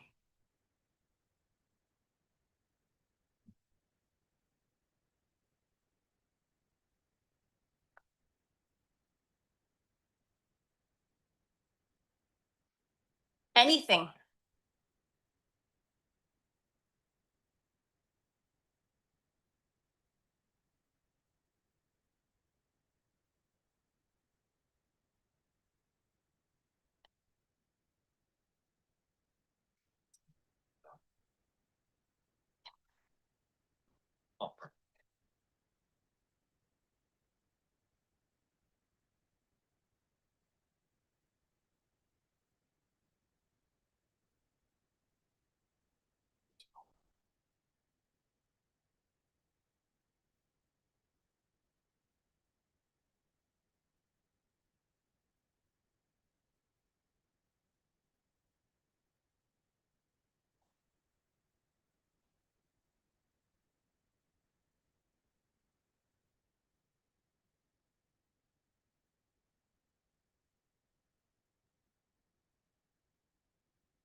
And Jake is here for technical support.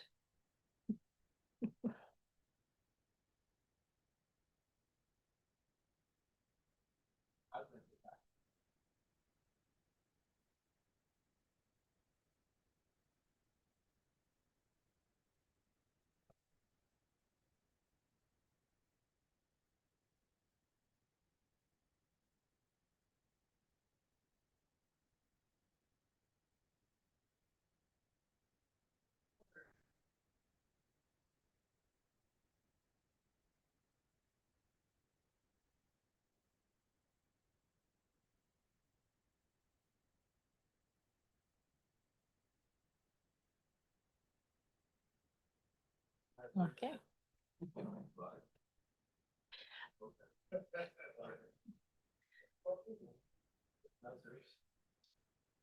All right. So we will move on to the next question. Which service CVRD services are valued the most or the most important in your community?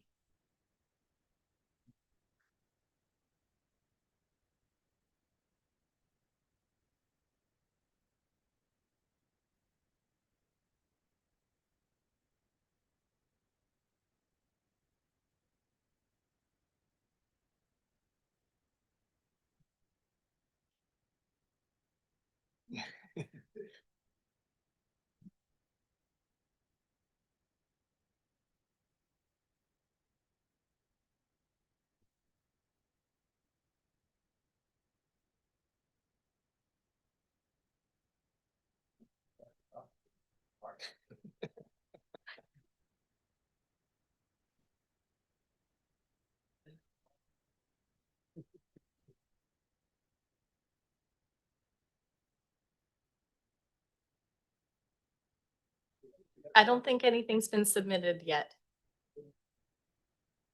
Yes.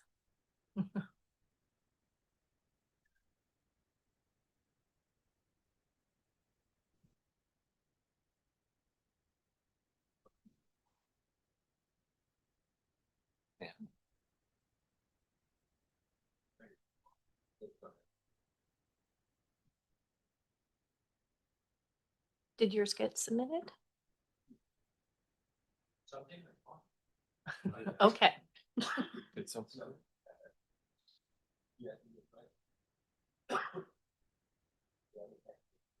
Did yours work, Director Nickel? Did yours work? Yeah. Okay. Okay.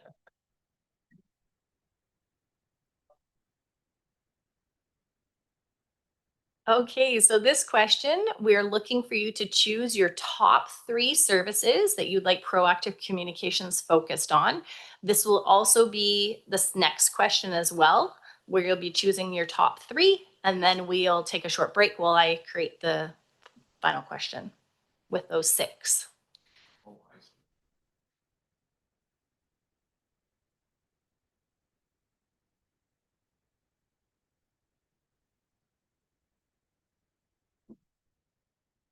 You can only choose 3.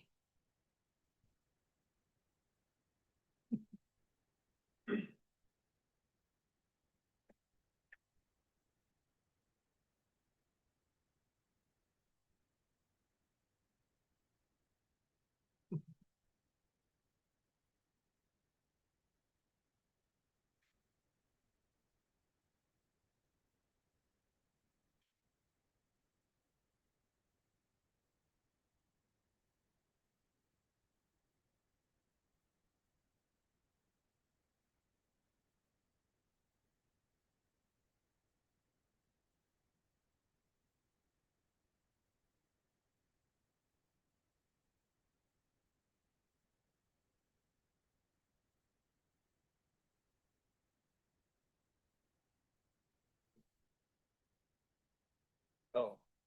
Uh-oh.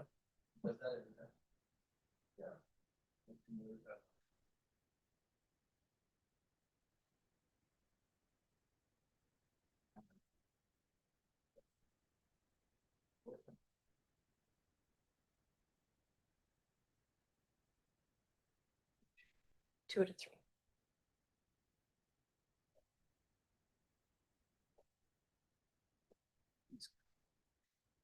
Once they're done. We'll take top 3. Next top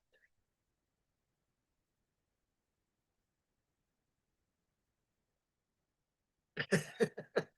Did it go through? 2 or 3. Oh. Oh.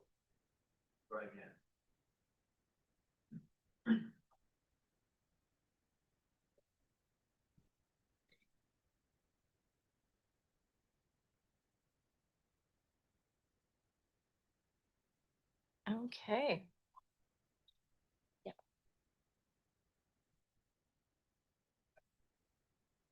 Okay, so again, you're going to choose the top 3 services out of this list that you would like proactive communications focused on.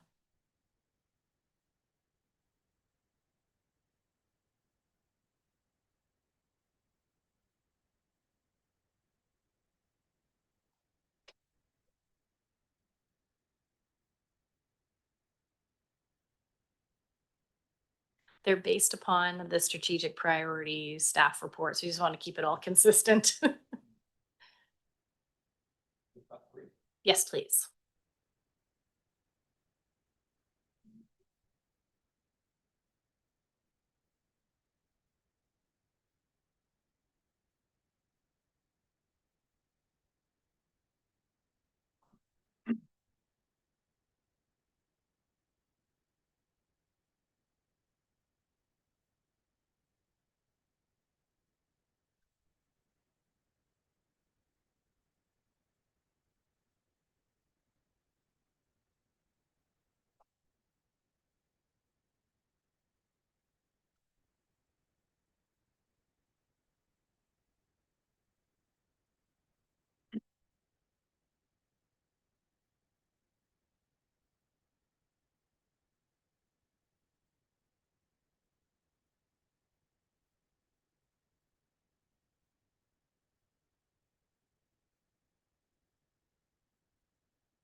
Almost there.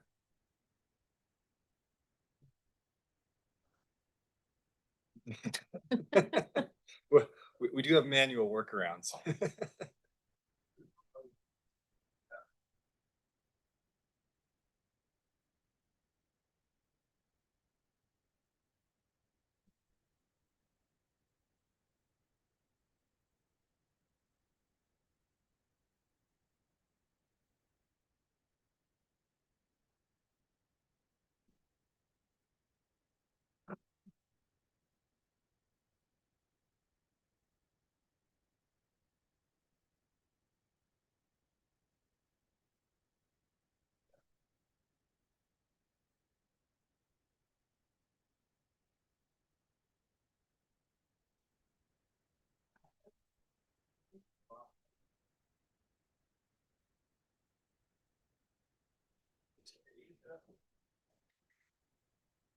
Okay, so you guys can go have a short break while I create the next question on the fly.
Thanks. Okay, so these are the top 6 that were chosen from the previous 2 questions, and now you can rate your top 3 out of these 6. And those top 3 priorities are what we will do a little bit more proactive communication on through your EA engagement strategy, and also implement it part of the broader strategic communications plan that we're doing for the board. Yes, please, top 3.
So emergency management, Indigenous relations, and fire protection were deemed as your top 3 priorities, and then agricultural, water, and building. So as noted, we'll implement these and get these built into your EA strategy, and also look at incorporating them into the larger communications plan for the board strategic priorities. Thank you. Any questions? Yeah, I think I would just note we're a pretty small sample size. And so it didn't take a lot to put one above the other. And this may not represent a full consensus, but in the absence of that, I'm fine with proceeding like that. But we're pretty small compared to even a board of 10, right? So. Thanks. And Mr. Chair, if I can just note, as Jennifer noted earlier, as part of that EA engagement, we typically send out those to directors. You have some ability to kind of tweak or adjust those as needed. I also just want to open up the opportunity, if there's any kind of specific interests around these three topics that you have, whether it be aspects of emergency management or fire protection, or those things that you hear about or that you know that your community really cares about, that we can specifically focus these communications on, we welcome that too.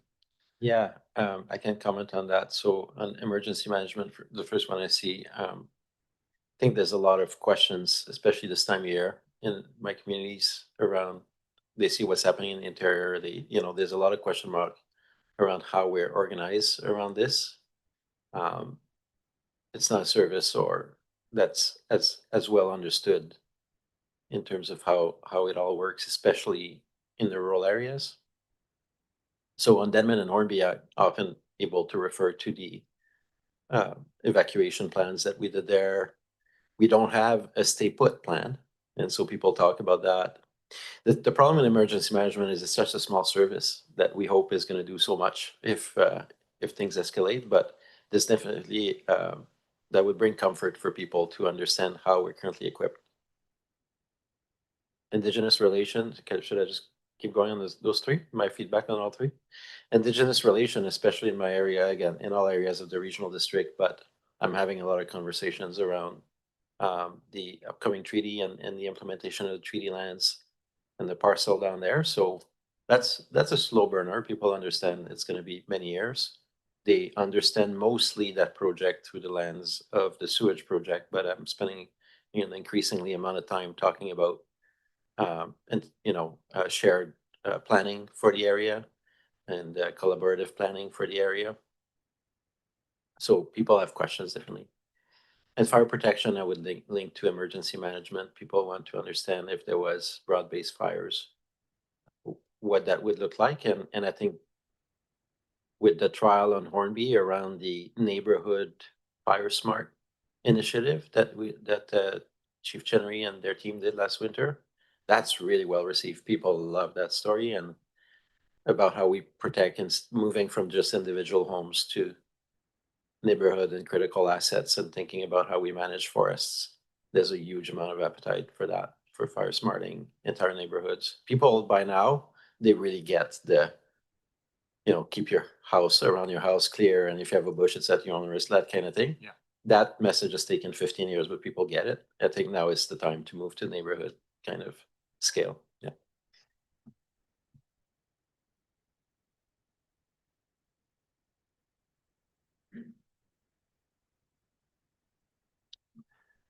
Yeah, they're all pretty basic services. I mean, they're all the real deal. Emergency management is top of mind right now.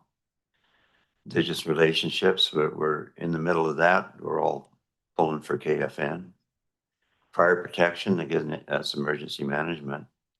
And then you got agriculture and water, and that should be agricultural water. Because I talked to a friend of mine who lives in, or he's moved here now from California, where some of the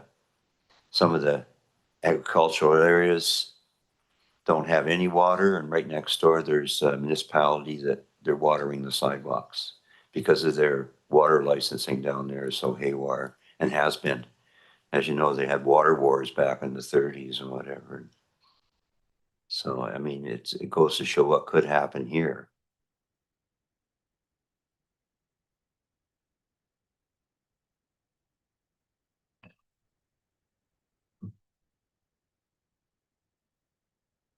Oh, okay, now I can talk. Yeah, I agree with about the water. We've got kind of an archaic system in I assume Canada, but definitely in BC, where it's first in line or first in time, first in line. And whether or not you really need the water, you can take as much as you want. I mean, the people down the road, if they weren't there in time, they they're not in line, so to speak. So I think that the province, I don't know who it is, should readdress just how water licensing is assigned and whether or not they can go back in history and those in need should get it.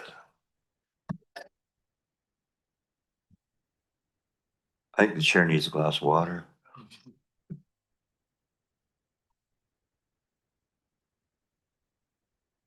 I think Quebec's the only province in Canada that doesn't have that. I think their water act had changed from person to person, right? Yeah, in Quebec, they have priority of usage. So it's certain things under certain condition will take priority over others. We don't really have that in BC, right? So different around the world, but basically, if we're going with the top three, I'm fine with it. We're going to keep talking about water as well till your glass is empty, Edwin. I think thanks for participating in this this exercise. I think as Jennifer and Jake mentioned, this will help inform the engagement strategy and the engagement work in the fall coming up for the electoral areas in particular.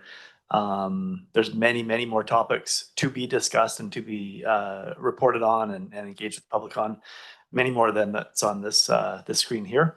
But it will help to give us a focus on what some of those stories would be as we look to support you and community. And as well, Jennifer, you will have a staff report coming to the board that will summarize the work that the board did through its strategic planning. I'm not sure if this some of these findings might be reported in sort of compendium to the board's findings, and just to provide that holistic picture on where the communications efforts will be. So, yeah, thanks for supporting this exercise, and directors, thank you for participating. Always a barrel of fun.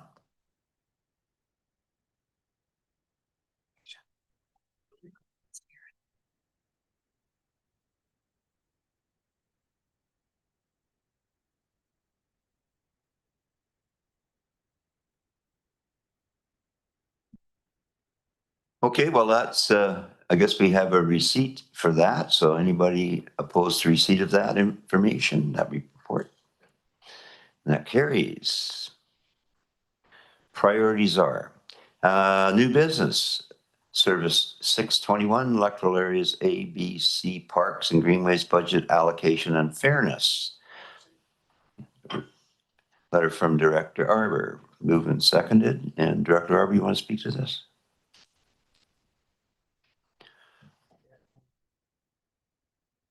Thanks, Chair. So this is a letter which I've talked about for some time, just looking at the future of the park service, the rural park service. And a couple of years ago, we commissioned a study where it showed that, well, as we've discussed at this table, Area A doesn't have the number of parks that you have in the north. Area B and C doesn't have the number of opportunities for new parks as you have in Area B and C.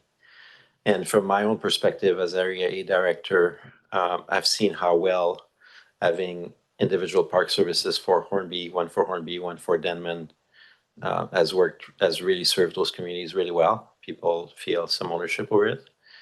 And with our park service here, being the three areas, I think it made sense for a long period of time, but there's also the recognition that we have a regional park service emerging, where that will be the space for future large collaborations.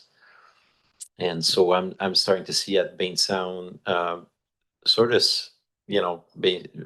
what I would like to see, as I highlighted in my letter, is to actually end up with a service of its own for Bain Sound, similar to what we have for Grant and Aid or for community halls or for all these different services that we run separately.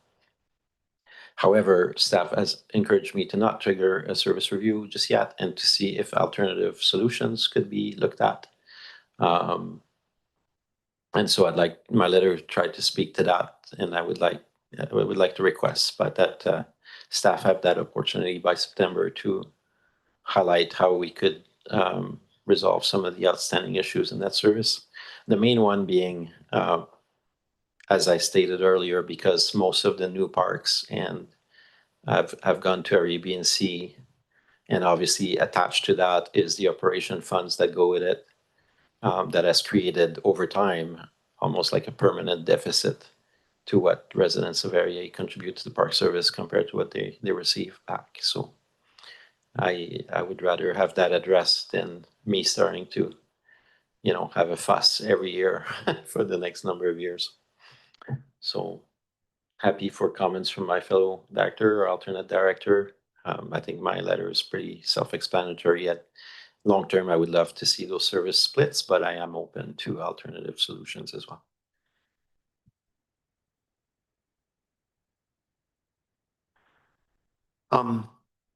Yeah, of course, I always bring up the point that we're very fortunate, at least in Area C, we've had a lot of land bequeathed to us, to the Parks Service.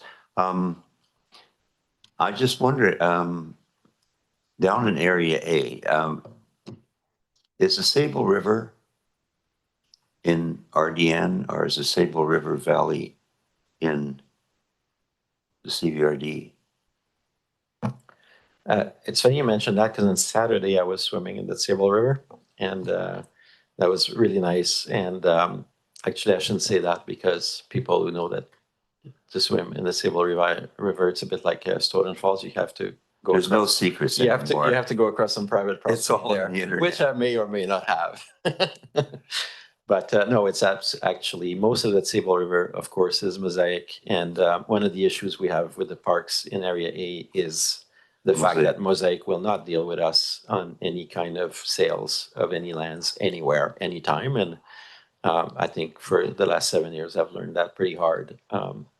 So that takes out about 2/3 of my area in the Bainstown portion. That's basically unavailable. And for the Sable, that's probably 90% of the 95% of the Sable would be in mosaic lands. There is a tiny, where I went swimming, there is a tiny private property. Yes, It's not that tiny, it's like 200 hectares. This would be a great park in time, there are opportunities, but you need a willing seller, What I find is when I look at the strategic plan for that we built for the service from 2011 to 2030, there's a list of about 40 different opportunities. And we've realized some of them in Area A, for example, with the Royston to Cumberland Trail or the Royston Seaside Trail. So it's not like it's been a complete wash for Area A. There's been some good stuff. But on the large parcels, there's nothing unless we were successful in doing something around the Trent River, which again is mosaic lands, which they won't deal. So my vision, if I had my own service, is I would really focus a bit like what you've seen me do the last few years, direct amenities and greenways, so playgrounds, active transportation, collaboration with MOTI, and start dedicating some of my budget to achievables rather than to wait for the holy grail of a property sale that will be meaningful, and knowing the players in the area that's nowhere on the horizon. So I think I've got a very different set of circumstances. As you mentioned, you've had bequests, but you also have larger lands that come from time to time in Area B and C or Seal Bay Park or things like that. You've had some wonderful opportunities. That one was Crown Land, which I don't have a ton of in Area A. So for me, I would see long-term value for our residents to have their own service and to give it direction, as we've done in Hornby and Denman, where those park services look actually quite different from each other and quite different from the rural 621 that we have. Well, I just want you to know that it's not by design. It wasn't like planned this way. There had been some possibilities down around Rosewall Creek at one time that's kind of fell through and whatever. But you'll find that a lot of these things are opportunities that present themselves right out of the blue. And I've always maintained that with parks, right? You can get a park plan and have all these things set out, and all of a sudden somebody has this property for sale, and you go, oh God, we got to get this. This is perfect. So yeah, and like you say, the uncertainty right now around the regional park service, because we're still grappling with how that's going to work. So that'll bring it, because there are some that think that maybe some of these electoral areas parks could get rolled into the regional parks, especially for operations and stuff like that. So, yeah, I'm certainly willing to see what staff can come up with.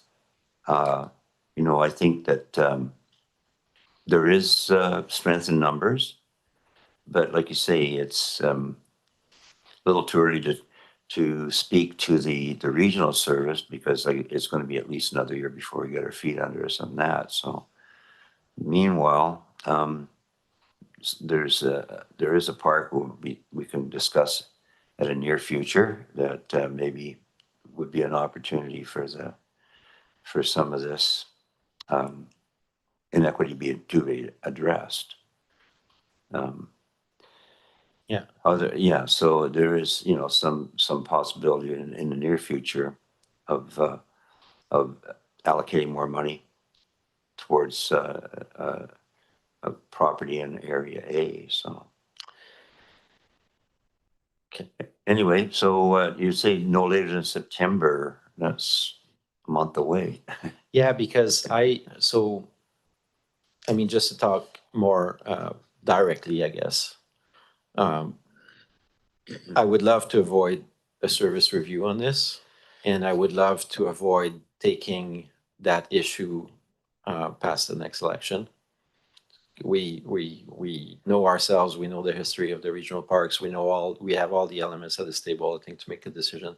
I would like to avoid the service review altogether, but I will ask for one if we can resolve, because earlier you talked about, and if we just talk numbers of dollars, right, which again, I don't want to dismiss everything I said from a strategic point of view. I really believe that that's the right reason to split a service, the long-term strategy.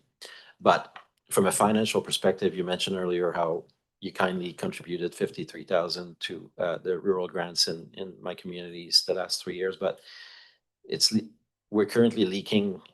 Those are my numbers, by the way, but I went through the report. Maybe staff will come back and say that's not exactly accurate, but I came up with the data I had. I estimate currently 250,000 a year that goes from area A to help out with the parks in area B and C. So over 4 years, that's $1 million from my the size of the problem financially to me is quite meaningful. And obviously dollars like that could be really well utilized in area A. So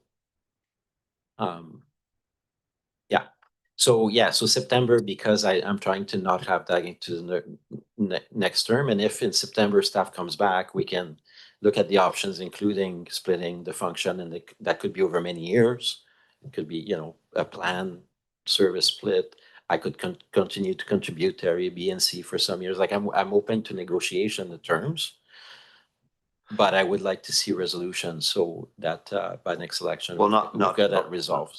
Not to belittle that, but of course, we all have different inequities, when you talk to transit in the rural areas and how much disproportionately we pay Absolutely into that, the fire halls. We tend to help each other out with fire halls.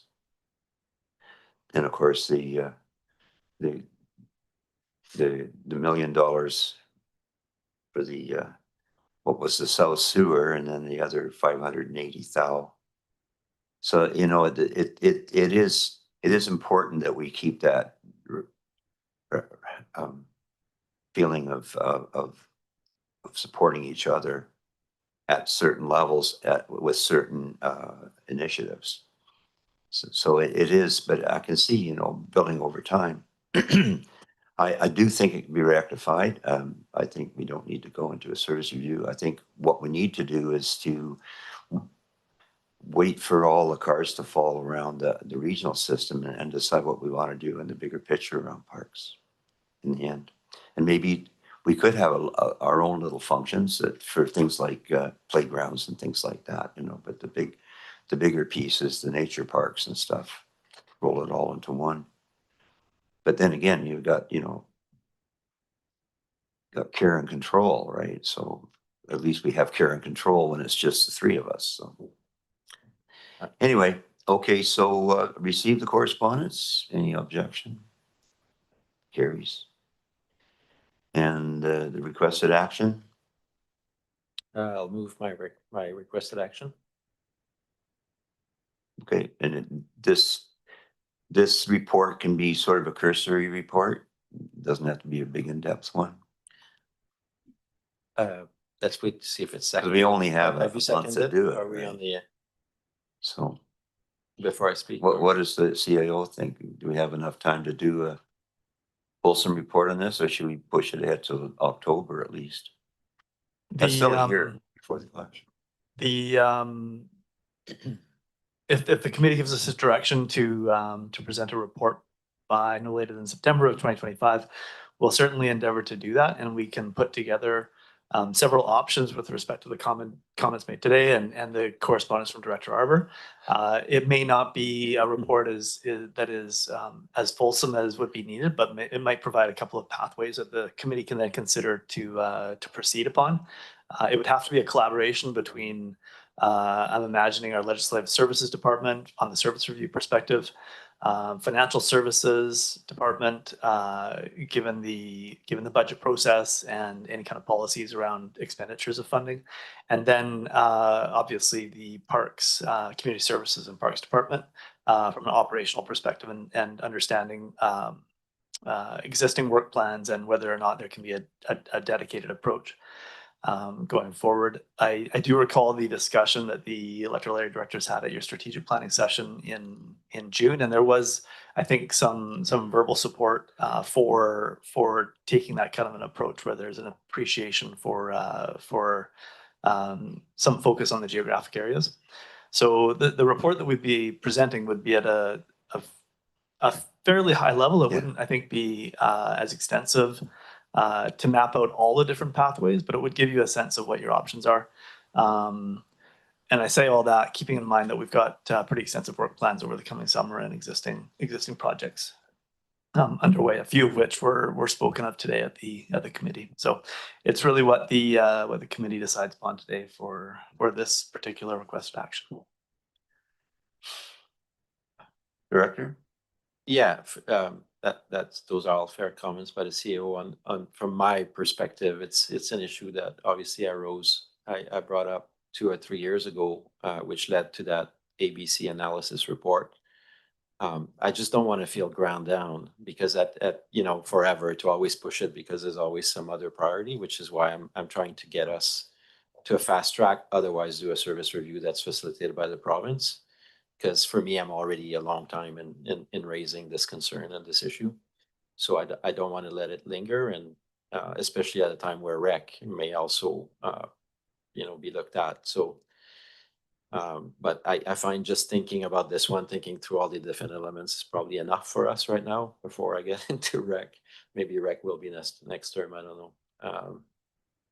But I hear from my residents, that this is they feel underserved, and I want to represent them well. So I think hopefully my fellow elected, this is a decision at this table, right? So I think that'll be in the report, but I think if whatever solution we seek will be primarily an ESC, whether it has to be ratified at the board, I don't know, but there's 3 people, your alternate today, but there's 3 people that are going to make that decision. And I think the 3 of us know the scene pretty well. So I don't want to linger that over many, many months. I think we just need to get to what are the options to resolve and set on a good path. Thanks. Well, resolve it. Yeah. Not necessarily one way or the other. Yeah. Path forward. Yeah. I've got an open mind on that. Bring you some comfort in that it will be addressed in the years to come. It will be equalized somehow. Exactly. Yeah. Okay. So you're moving the request? Okay, seconded. Okay. Anyone opposed? That carries. And then now a motion to adjourn to the in-camera portion. And bye, folks. Been a slice. Get out there and enjoy the sun and the wind. So we're going to take a quick break for lunch.